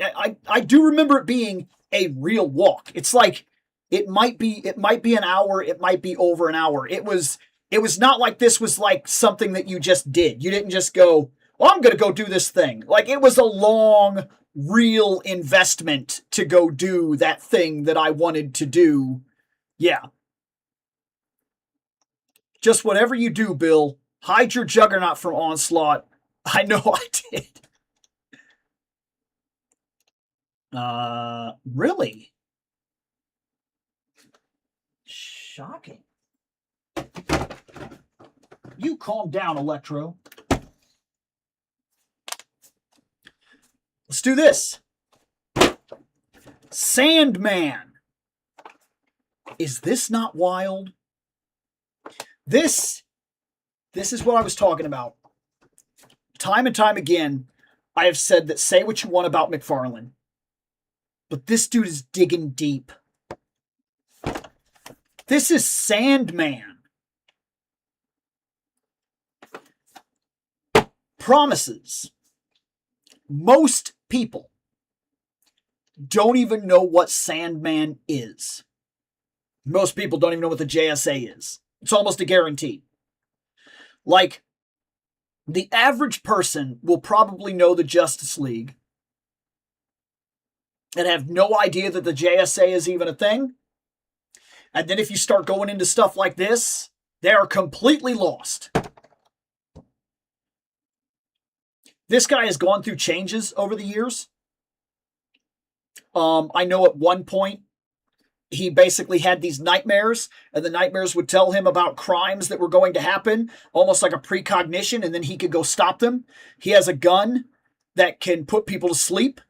However, that gun has also went through alterations over time. I know that for a while there, like if he shot a guy with the gun, that guy would he would go to sleep, and then somehow, I don't remember if this is completely explained, if it's like a chemical thing or a magic thing or whatever, but like that guy would basically live the crimes or whatever that he was going to commit, like basically on himself or whatever. So like if he was to shoot somebody that was like a murderer with the gun or whatever, that guy would then live as the victim of his own crime or something like that. I remember that. That was like a thing for a little bit with Sandman. I know that he's rich. I'm not saying I know everything about him. I know for a while there, he didn't sleep at all. Like I remember he had there was like an insomniac kind of thing that was going on, like an insomnia thing where he didn't sleep, like ever. He could not sleep. I remember that being a thing. I don't quite remember why. I know there was a supernatural thing where for a while there, like this Sandman, there's like a book where he even comes in contact with the thing that's giving him his powers, which is like is it another version of him? The other Sandman that lives in like the dreamscape or something, but he's like in our world and like he finds him and sees him or something. I remember it being kind of like a surreal thing. I remember reading the book, but I'm not claiming to remember everything about it. But I remember he finds the version of himself from the other book or something like that, and then sees it and somehow kind of instinctively knows that this is how he has his power in the first place. But then he can't explain it. Like, it's not one of those things where comic books, like, where the guy sees it and then he's like, I know, and I've been awakened to all these things. Like, it's very much like a supernatural thing that he encounters, and then that thing goes away back to its world or something like that. And this Sandman is just kind of left to be like, I can't explain what it is that I just saw, or like what it means. And he just kind of goes on because he can't solve the big world things or whatever. He has no idea what that was or why it was. He just knows that it was. Like, stuff like that is kind of interesting sometimes. But, like, this is digging deep, man. McFarlane gives us Batman. Let's just go ahead and make fun of him for that. But in between all the Batman, he has really done wonders for digging into the line and giving us things that I never thought we'd have. He did a Ragman. Like, I don't know how Mattel will be. I can't claim to know. I can't claim to even make a guess. I don't know. We don't know. Will they be magnificent figures? Who knows? They could be. They could be. The He-Man Chronicles line is pretty solid. And if they are magnificent figures, though, will they hold the females of the line back? Because they're doing so in Chronicles. Teela did not get the same attention. Teela and Evelyn did not get the same attention that the males are currently getting. It's just like Marvel Legends. And if we are going to complain about Marvel Legends still giving us a 10-year-old female buck, then we should be willing to complain about the fact that Mattel is currently doing it right now with their Motu line, which is more than likely the same design that we are about to get for their DC line. So we should be a little bit irritated and worried. Hopefully, it's not a problem. But I don't want a nearly perfect Superman with a Wonder Woman that is leagues behind him because she didn't get the same articulation scale. That bothers me. I don't want that. So you got to hand it to McFarlane for one thing, even if you don't like him. All of his figures have been fairly consistent to the standards that he laid down. And he has dug deep to give us things that we never would have gotten without his line. I have a Sandman that we are about to open. When will Mattel give us a Sandman? How long do you think it's going to be? How long do you think it's going to take them to complete a JSA on your shelf? Think that's going to be in the first 2 years? 4 years? 6 years? At all?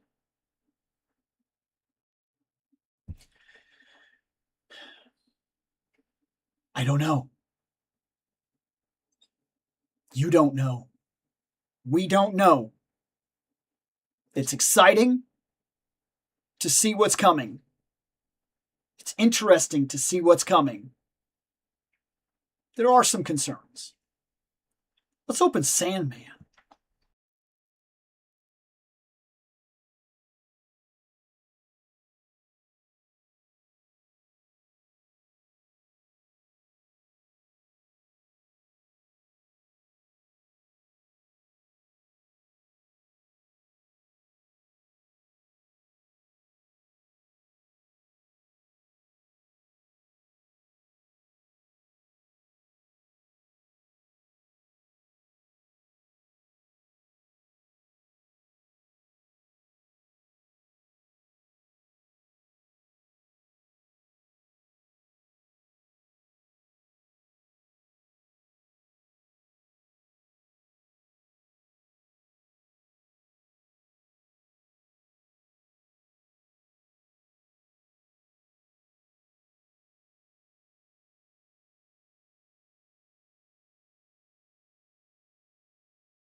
All right, Sandman comes with Sandman. That's it. No extra hands, no anything. He's got a hockey puck. That's fine. Sandman doesn't fly. He's not an acrobatic guy. Not too worried about it. He's got his little card. That's fine. I'll add it to my lunchbox of cards. Got all this information back here. This Sandman specifically is the Wesley.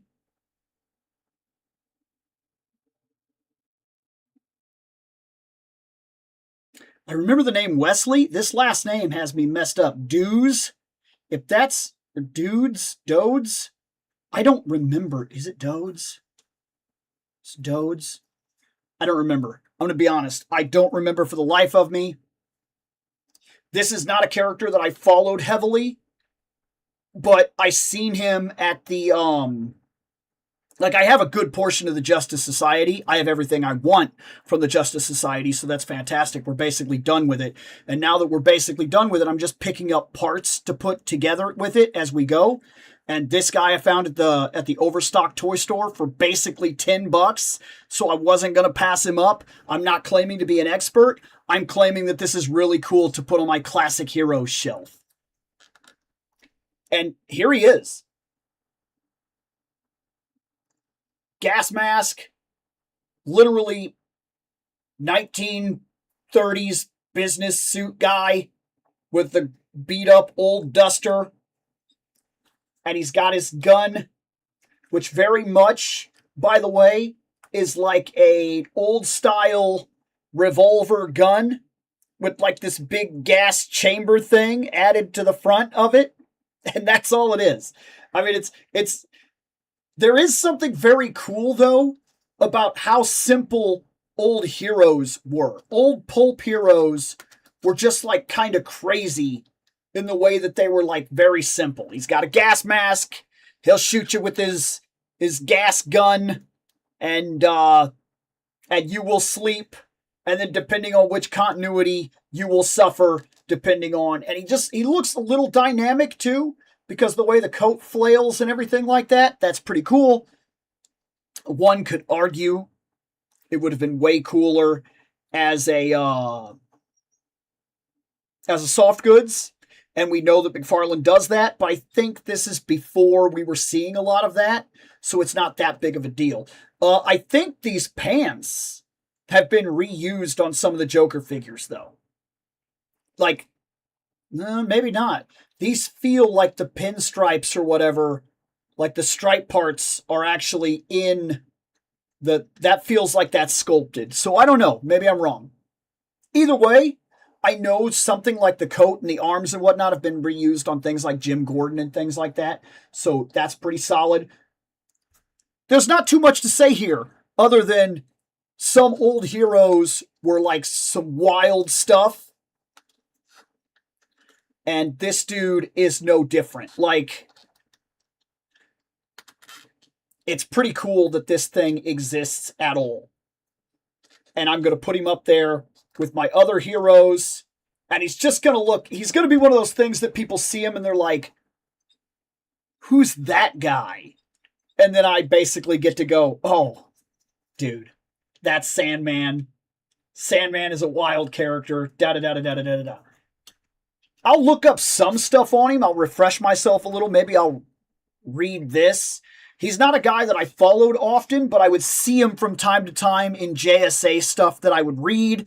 And I remember reading, like I said, this one Sandman book where he like encountered the other Dream Sandman thing. And I remember this one panel in particular where like his masked face is like looking at the other face. And he doesn't really know what he's looking at. And it's like this really surreal, like crazy thing that he's going through. Like this. That's what I remember. So he's not one of the biggest stories on the shelf. He's just neat. He was $10. He'll fit the JSA display. He's pretty cool. And old heroes, man, they were wild. There's not too many I go out of my way for, though. I will give him that. This dude is unique enough that I went and I got him. Like, I don't think I would have done it if it would have been like something like the Spirit or something. I just would have been like, hey, that's cool. That's the Spirit. But I would have had no association. I never read any of the Spirit books or anything like that. So, like, cool. But I know Sandman enough that it had my attention. I will say I would have loved if he came with fists and onslaught specific power effects. But other than that, I love him. Let's see.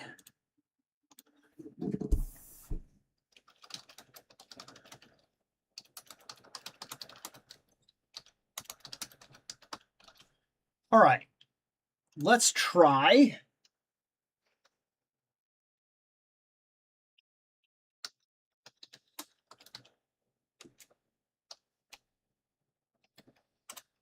Let's do this. So we'll get that.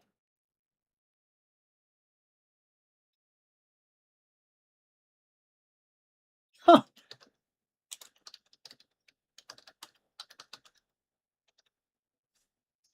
We'll try that.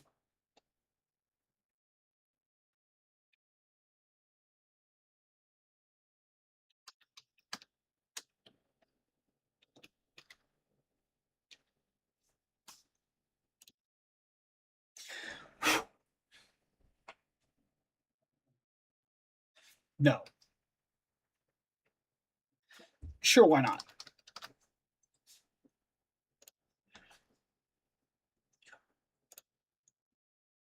Hey, Bill, did you ever play the old school Konami X-Men game? Because I love Magneto's line, X-Men, welcome to die! I absolutely did. I played that in the arcade as the giant 5-man, 6-man cabinet thing, the wide thing where you would stand next to a bunch of people you didn't know and play.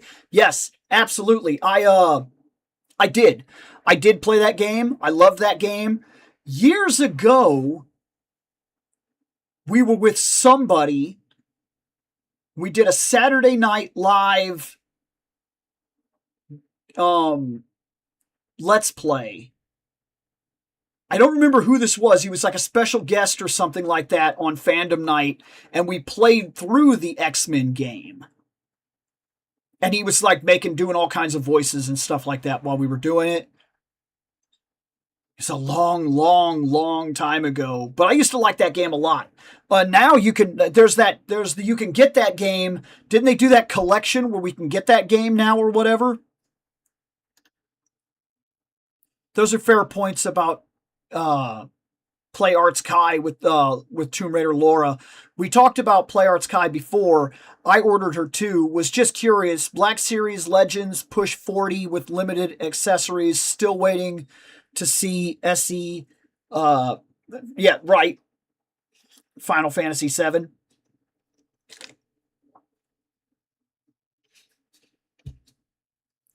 Let's see. Square Enix, Play Arts Kai. In college football, they slowed player and coach progression to a crawl and added the option in to pay to skip the grind. The whole fan base lost their minds, as they should. Now, can I say something here that's going to be wild, though?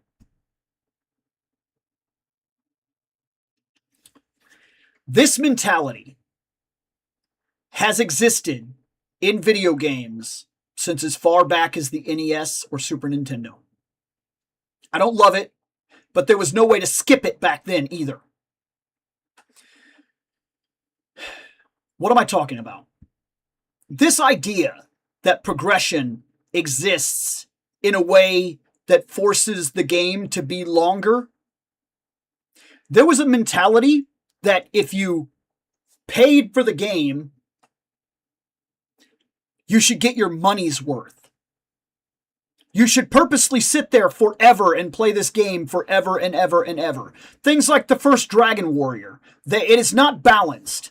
You spend hours upon hours upon hours upon hours upon hours walking back and forth, grinding the same monsters over and over again, getting minuscule coins, getting small levels up, getting small increases, then finally walking around and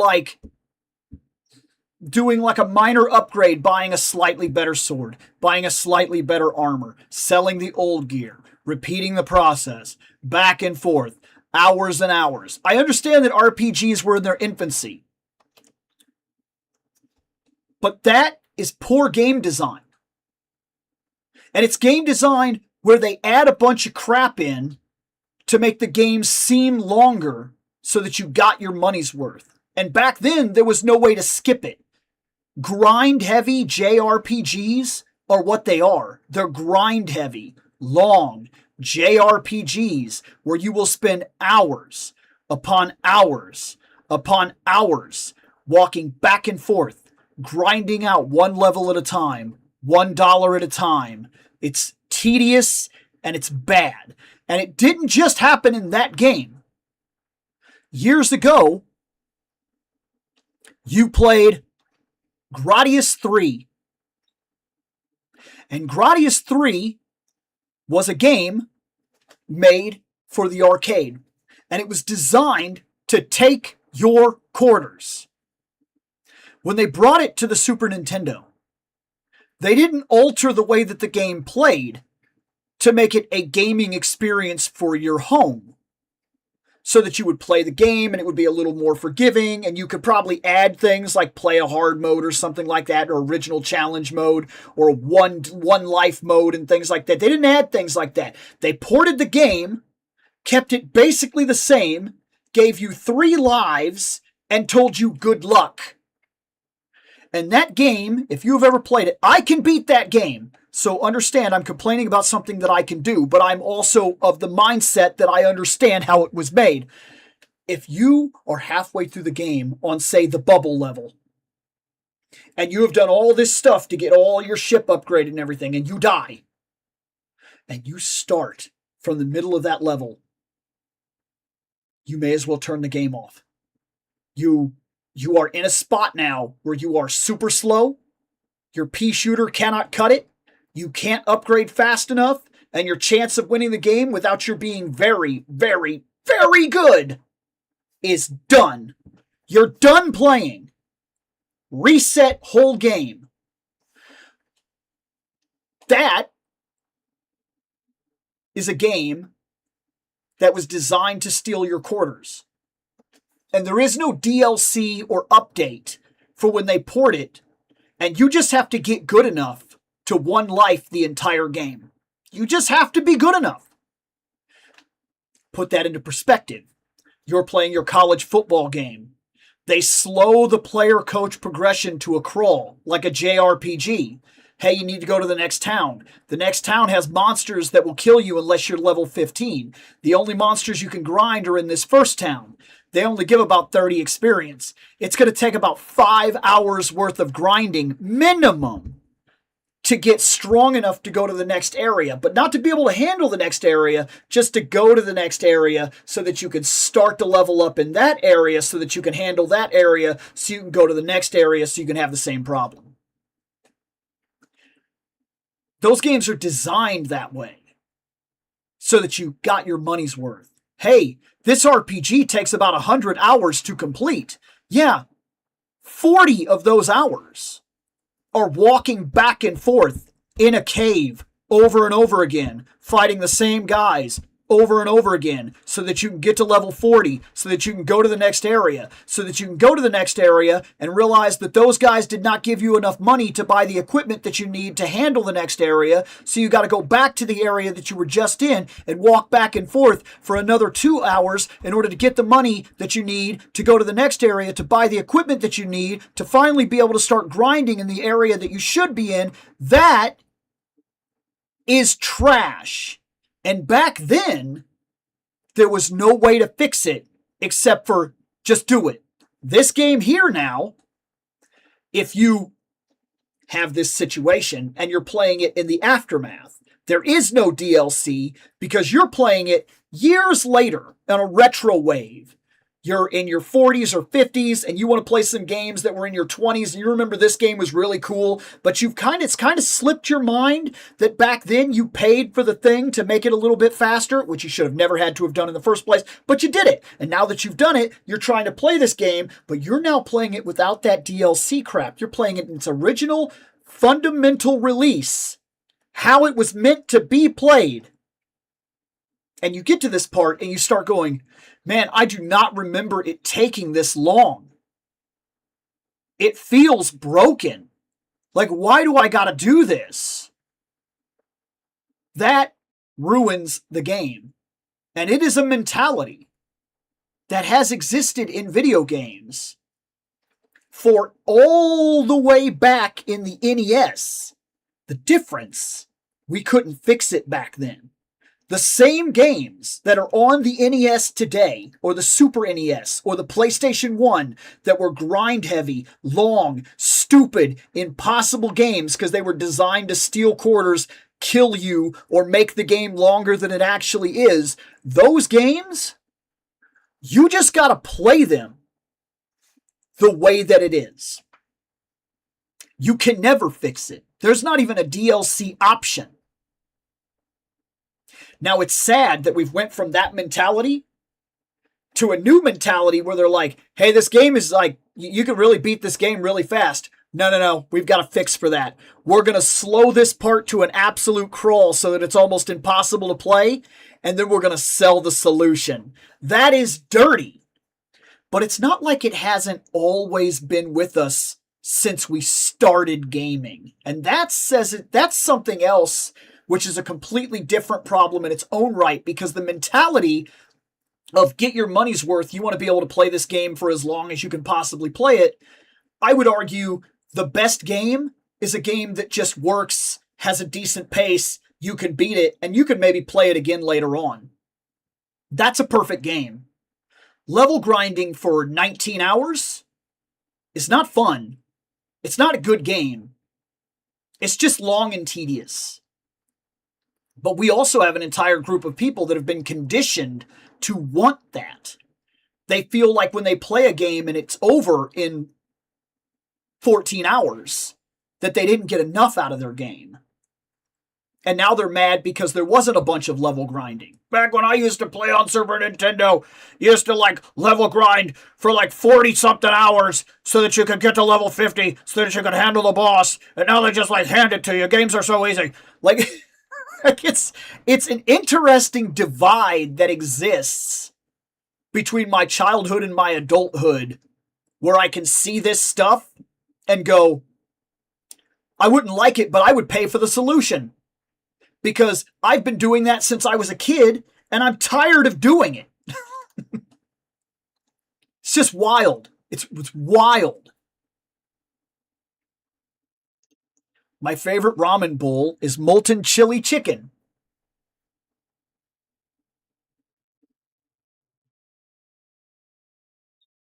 I don't have one. I don't have one. Ramen reminds me of a time in my life that was very, very... I like ramen from a shop.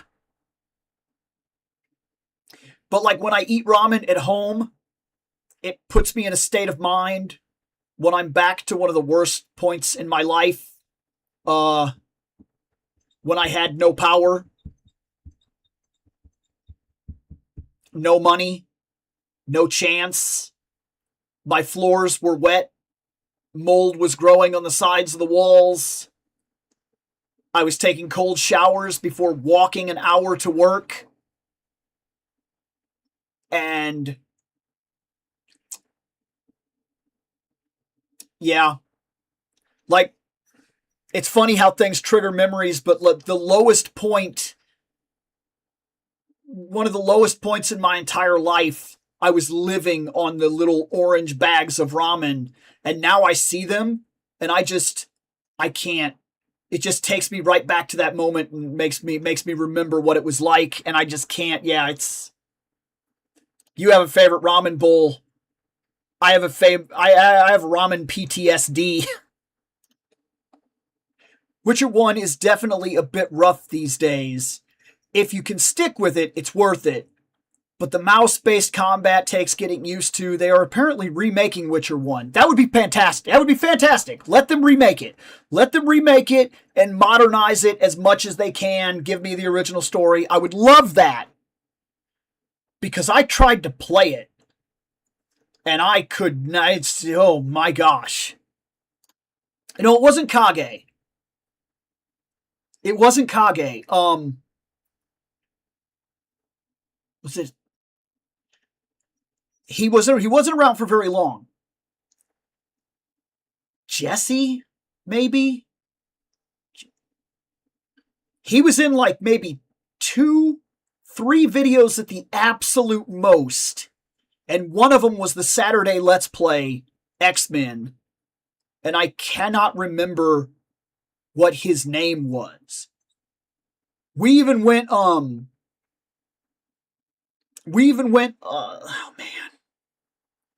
We went to karaoke with the guy. Because me, him, and Nick sang Bohemian Rhapsody that night. I cannot remember for the life of me what the dude's name is right now. It's slipping my mind. But he's only in about 3 of our videos. It's not Kage. And yes, there's a Marvel Games collection. Which, yes, I kind of want that. I kind of do.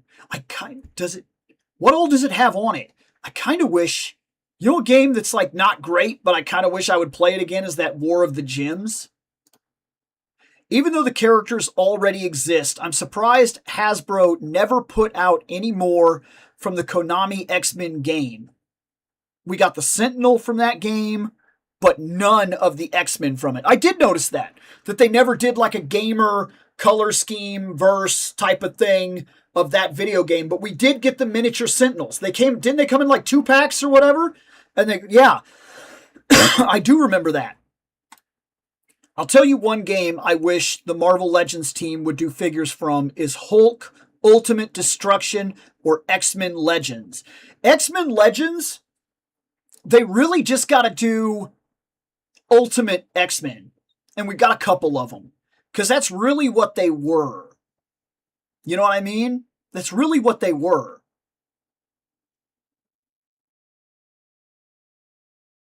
Ooh, these questions.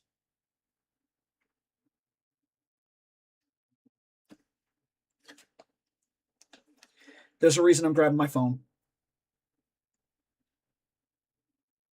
Oh, let me go away. Where's my notes?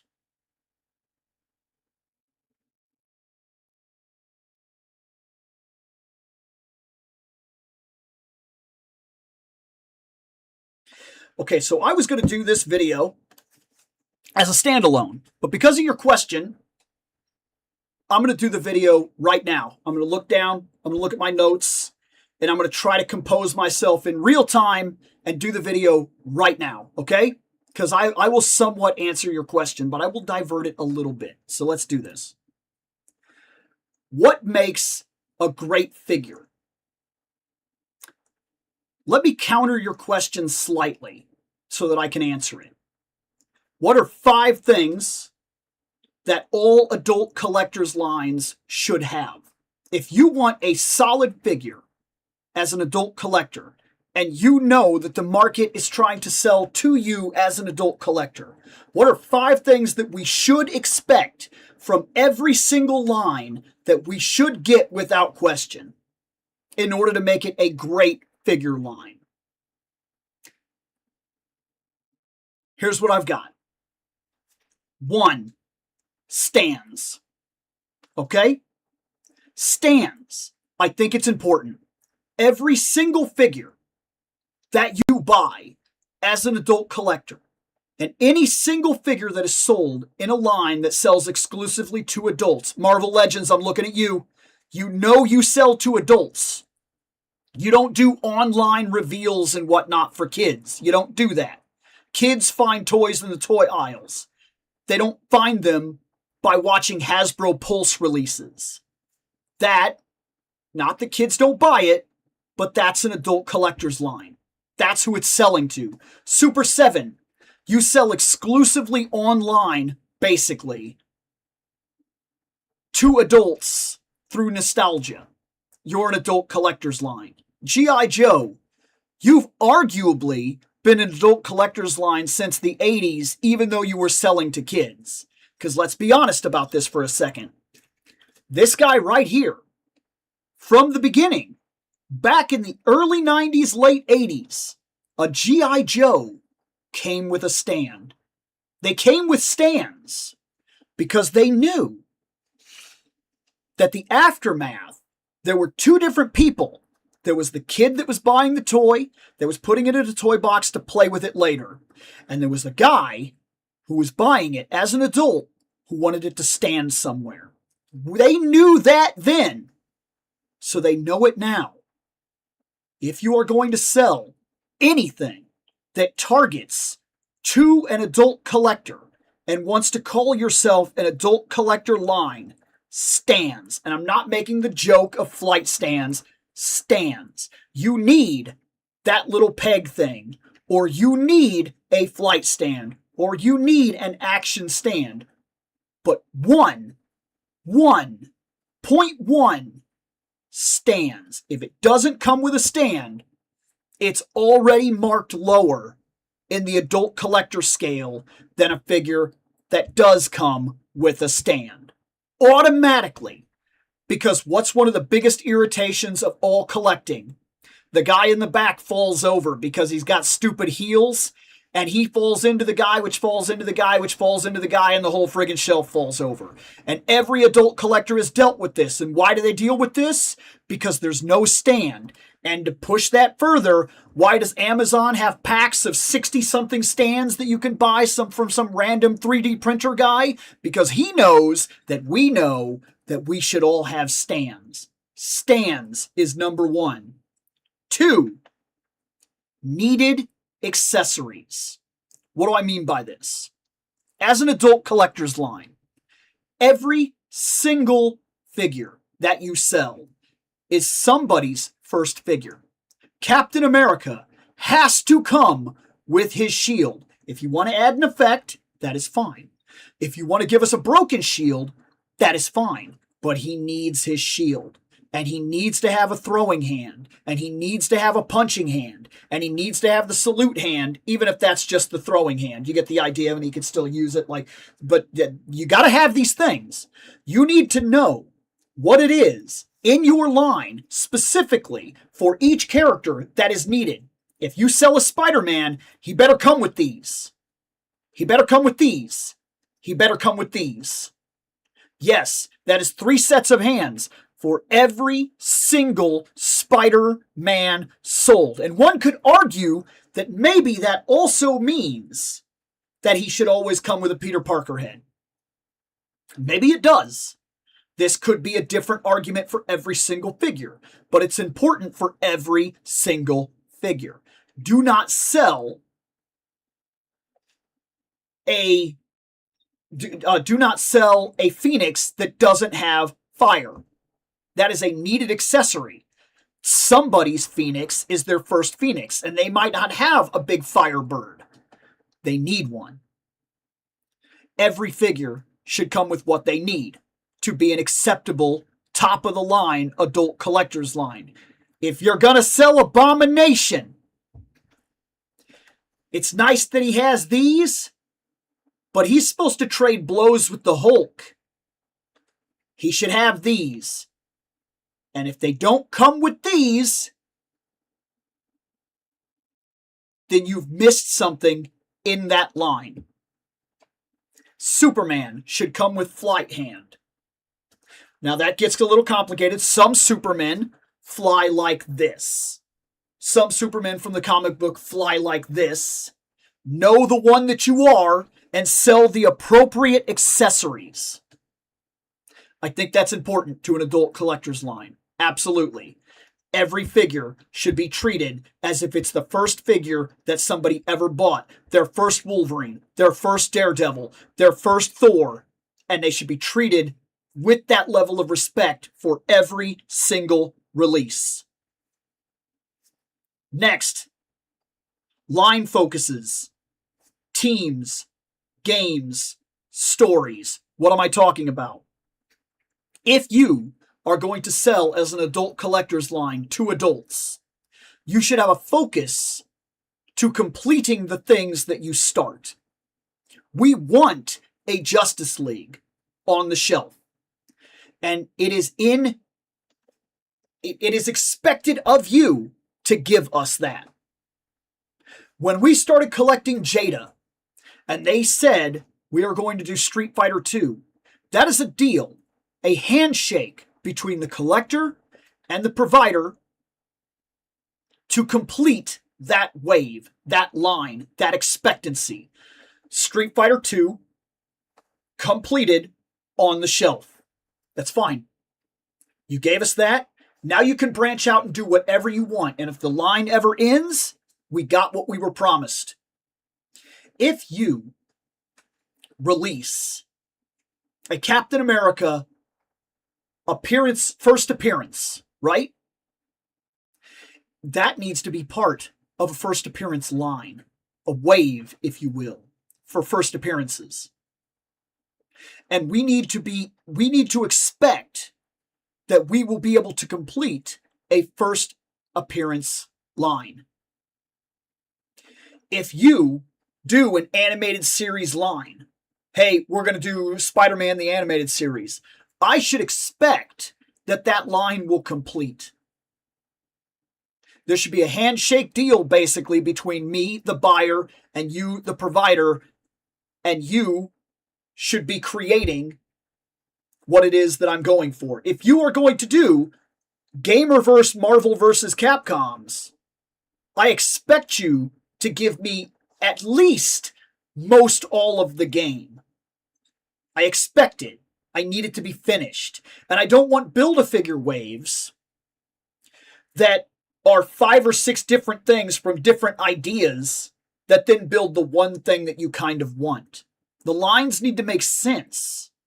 And to give it to McFarlane, we're going to do it. To give it to McFarlane, when he decided to release Atrocitus, he sold him as a collection of parts inside of a lantern wave. It wasn't a green lantern, but it's a lantern wave. We bought a bunch of lanterns. We got a lantern. Why? It's a lantern line trying to complete a lantern line.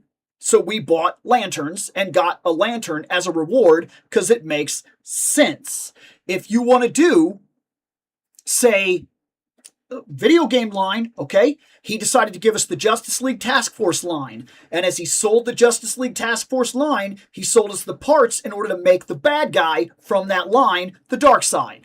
That makes sense. That works. If you want to sell Zabu, Marvel, that entire wave needs to be Savage Land. The whole wave. All of it. And all of it needs to make sense. Not random guys from random lines and random times and random stories from random things that come together to form Zabu that make no sense at all. And then people go, do I even want that? I don't want to buy these 4 things to get this one thing to get. That should never be an issue in an adult collector's line. It should never come up. Ever. That is line focus, line consistency. If you're going to sell Marvel Rivals, which looks like to be the next major wave of things that we're going to do in Marvel Legends as an adult collector's line, you need to basically be giving me a mild promise here that the idea is to go through the line and give us the complete Marvel Rivals lineup, the roster. Maybe not that we're expecting the guys that are being added in the game right now, but at least the main core line that the game launched with, you need to be making a promise that existed in the game. You have said you will do Marvel Rivals. Here it is. There you go. That's what I'm expecting. That's what we should get. Next, number 4. Wired capes or swappable capes. This also comes down to coats, things of that nature. When I buy a Gambit from an adult collector's line, even if I have to spend a little bit more money, the perfect dream idea is that he comes with a wired trench coat. And if I could buy one for $14 off Amazon from some guy so that I can put it on my Punisher, then you can provide it as a major company and charge me Lara Croft Tomb Raider prices. Right? You can do it. I know you can. So there should be no reason for the plastic coat at this point, especially since we've seen that it's been done over and over and over again very well from other companies that don't even necessarily have the resources that you have. And this is not a video to try to bash on the ideas of Marvel Legends, but I'm talking about this with a generalization. I don't expect that April O'Neil in Super 7 comes with an actual yellow jumpsuit. This is fine. This is a plastic figure, and that's what they were trying to sell, and that has its own place, and there's no problem with that. I 100% understand it. I get it. I have no problem with that. But if you are going to do things like capes, coats, lab coats, and things like that, whenever possible, we should be getting wireframes, and we should be getting soft goods as an adult collector's line. We want the dynamic possibilities. We want to be able to move things and open things and have the wind blow and maybe even take the coat off if we want. We want our Rogue to have the aviator coat that's an actual coat that if we choose to, we could take it off and she has the bodysuit. We want that. As adult collectors, if you're going to sell pretty much to adults as an adult collector's line, this is one of the things that we have actually come to expect and respect. We like that the fact that everybody got very excited about a Thor that had a wireframe cape, and the fact that people can talk anything positive about DC Multiverse, saying he gives us all the wired capes. I like that. That's because as an adult collector, we may have preferences, but we tend to like the things that we like. And a lot of us do like the wired cloth goods. Now, why did I say swappable? Because this is another point. Super 7 has kind of done it right. With the Shredder, they released a cape, which is a material, and they released a cape, which is a rubber, or a plastic, or whatever. And we got the exact same thing with the made-to-order Mephisto. You could have this cape if you want all this dynamic, heavy sculpting that's going to look a very certain way when he's standing still. It's going to look very cool and dynamic on the shelf. But we should also have the option of the cape. And I think that's important. And one could argue that we kind of got something very close to that with a Mr. Fantastic, where we had the lab coat and the arms that came off and went on, so he could have the regular arms for the blue suit, or he could have the suited arms so that he could be wearing the coat. That is swappable options from an adult toy line sold to an adult collector. Makes sense. 5. Pre-order windows for quantity production. Every single one of the adult collector lines should be doing some kind of made-to-order program. Even if it's as simple as what Volt Collection is currently doing with McFarlane. You know that there are certain figures that go to the aftermarket that are almost impossible to get, so you open a window. Hey, anybody that wants these, put in, we're going to do a pre-order take. We get like 10,000 units or whatever, we ship them out, but this is the last time. You don't get into the Volt Collection. You won't get these figures, but we know they're selling for like $200 on the aftermarket. We're not about that. Here you go. We'd rather you pay us the $40 than pay them the $230. We don't see part of that $230. That's just a scalper and a piece of shit. Give us the money. You know what? I'm 100% behind that, and I think every adult collector line needs to understand and see that window for what it is. Lastly, we're going to add a number 6. It's stupid, but we're going to add it, okay? We're going to put this in two bits here. 1, every adult collector's line, every single one of them, should at least be able to match, at minimum, match a 1990s G.I. Joe.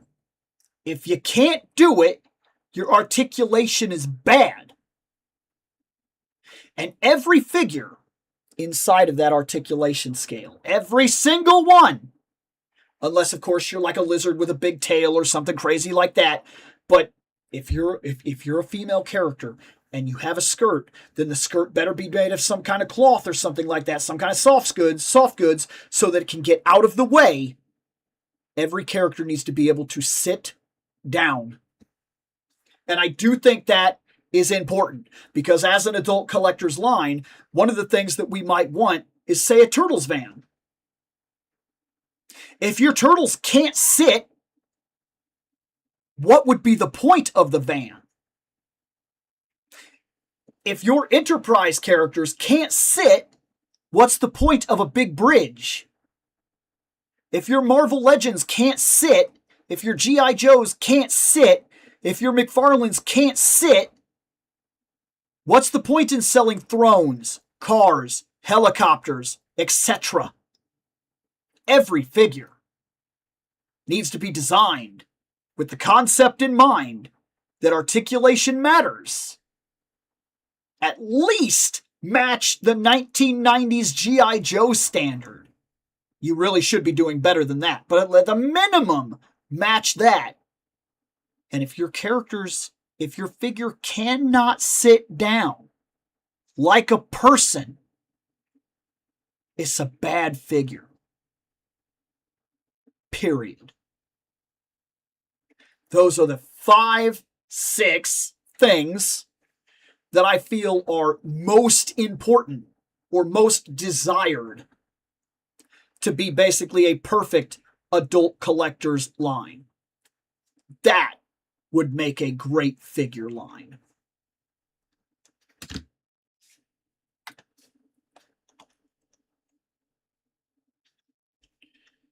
Let's see.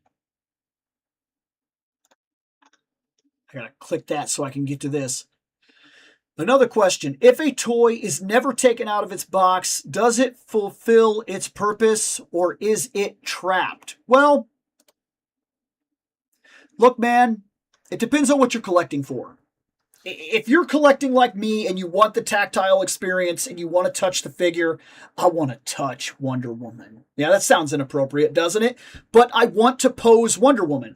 This simple little thing right here on the shelf, hand on the hip, hips slightly cocked, body turned ever so slightly, hand up, this little slight power pose, head turned, and I could change that anytime I want. For me, that's important. For me, that's important. But if you're the kind of person that bought this figure to have in a case to put on the wall, to build a little toy store in your garage or something like that, that's a preference. I personally do feel like if you never open your figure, you never fully experience what it is that you bought. But that's me.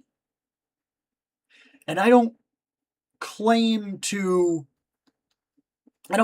have the answer there as a definitive, because I think there is a value to people that want to buy them in box, keep them in box, put them up like pieces of artwork around their room, hang them from the walls, surround themselves with this cool display.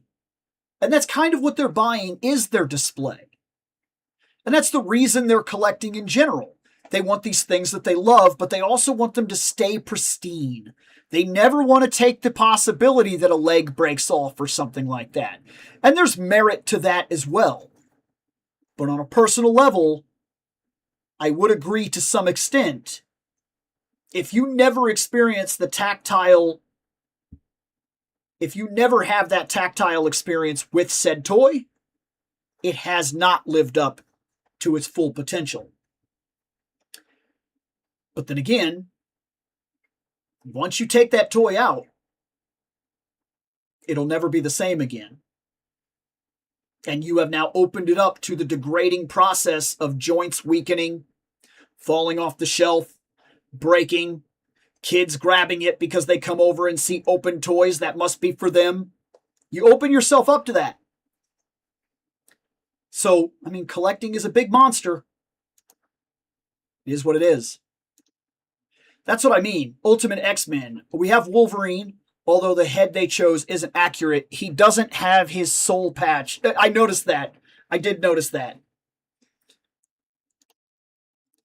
X-Men Arcade, Captain America, The Avengers. Okay, X-Men Arcade, yes. Captain America, The Avengers, ugh, gross. Maximum Carnage, I kind of hate that game.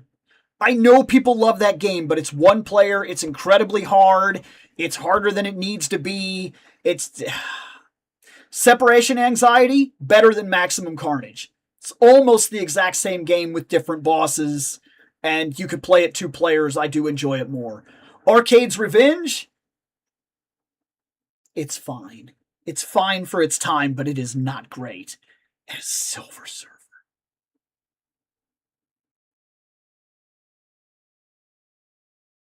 All right, so hold on, let me look at this. X-Men Arcade, that's 1. Separation Anxiety, that's 2. Arcade's Revenge. Reluctant, 3.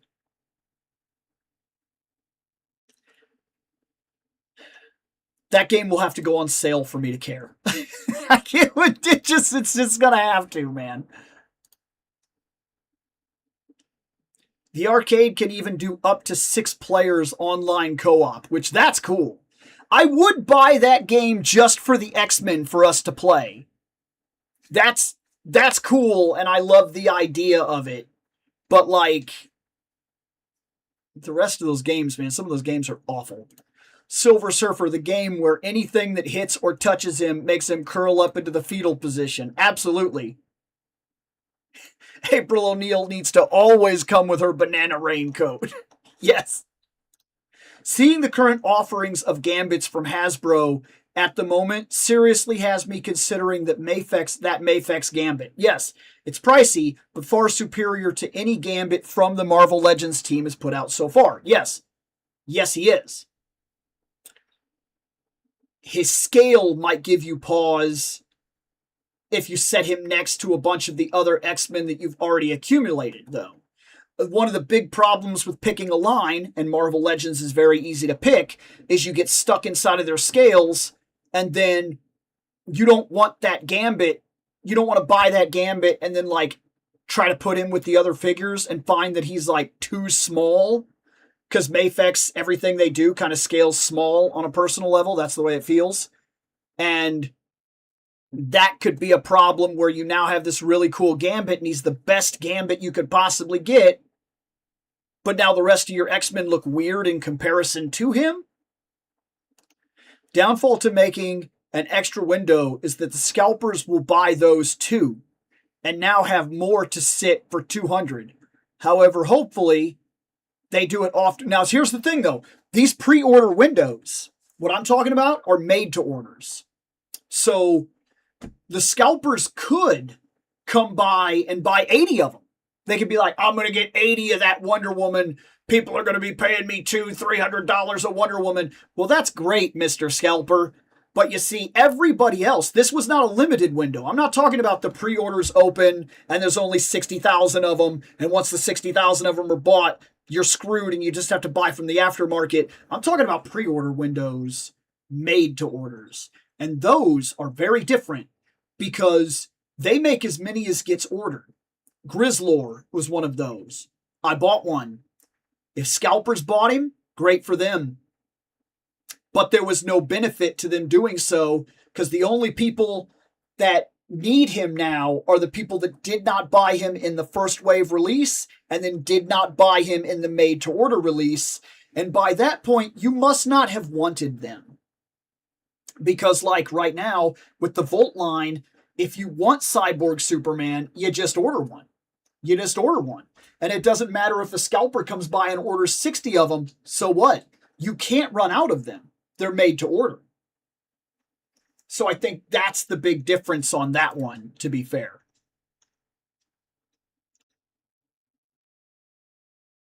What was that? Oops, my neighbor. I thought there were people here. When you look at what third parties are doing, it's kind of crazy that some lines are regressing, like Legends.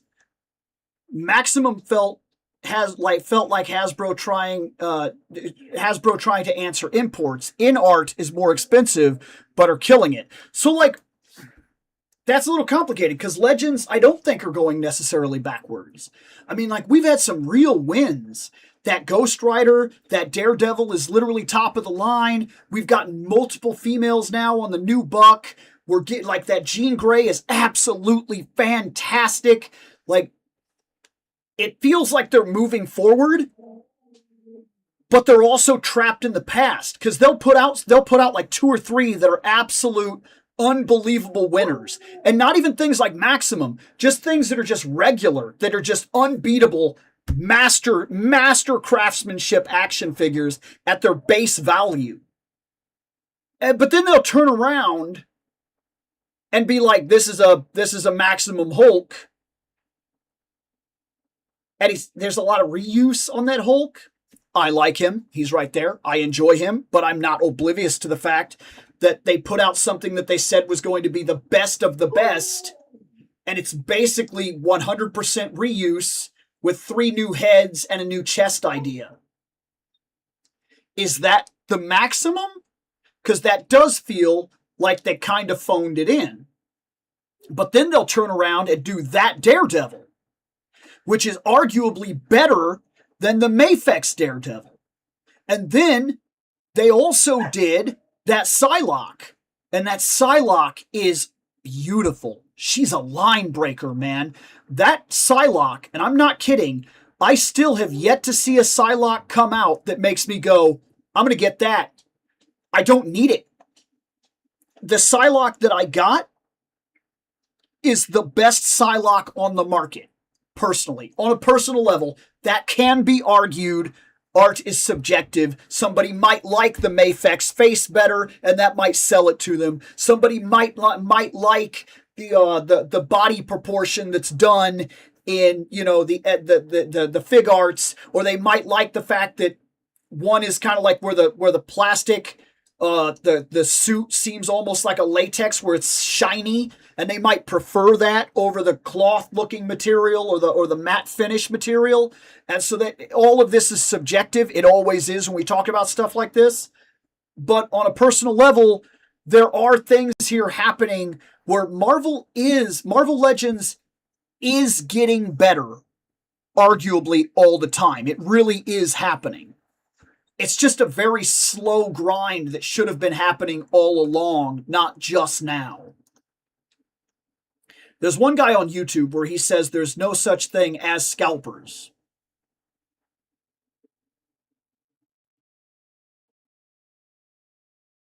They are collectors buying 2 figures. One for out of box and one for inbox. We are just whining and need to be better. Talk about ignoring the evidence. I don't know who that YouTuber is. But if that is the truth, and he honestly believes it, please explain to me how the aftermarket can exist the way that it does. That's the only question about it that I would put to him. I wouldn't argue with him past that. I would say, okay, that's fine. Let's say I believe you. There's no scalpers market. We're just being ridiculous.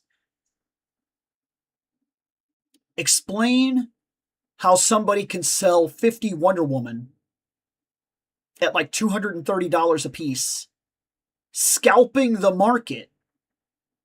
Explain the videos of guys that are going into stores and buying up every single pack of Pokemon cards that exists before anybody else can even get one, with the exact intent of selling those cards at quadruple their value on the market, breaking the market that currently exists on purpose, because that is a reseller. That's what they like to call themselves. They're resellers. It's just their business, man. They buy up the stock from their supplier, you know, Walmart, and then they resell it. You are not a reseller. You are not a business. That is not a business. You are creating market scarcity on purpose to quadruple the value guaranteeing a monopoly on that product and then selling it back to the people it was originally meant to go to, the consumer who was meant to buy the item at MSRP, but now that you own all the item, you create that MSRP and you say it's 4 times its value. That's a scalper. You're a piece of garbage. That's not your job. You're not doing a job. You're not career-oriented. You're not clever. You're a piece of garbage. You're dishonest. You're a prick. And whatever comes your way, you deserve it. There are honest ways to make money. That's not one of them. You're garbage. And you know exactly what you're doing. That is a scalper. And they exist in the toy space. And they exist in the Pokemon card space. And they are very real. And I don't know what justification this YouTuber has to claim that they don't. But they do exist. And the aftermarket is proof of that. I don't know how you could possibly argue different. I would say they are moving at a snail's pace. The Marvel Legends are improving. They are getting better, but everybody else is flying past them, which is a bad thing. Because you can only fall behind for so long before you're unable to play the game anymore. I'm a reseller, not a scalper. GI Robot, that's something a scalper would say. Right. Don't get it. I don't get it. Well, guys. Stop. So I'm going to get out of here. My dog is barking at me. I heard her a couple times at the door. She wants to go out. I'm going to let her out. And then that Poison Ivy, it did win. So I will do a standalone video for her as soon as I get the chance so that she gets her own video and she gets out. I don't think I have way too much to say about her, if I'm being perfectly honest. But I will say something about her in general. And that will be the next video that I do. Thanks for hanging out. I appreciate it. I'll see everybody next Sunday and throughout the course of the week as I do some premieres and things like that. I'm going to get out of here. Later on.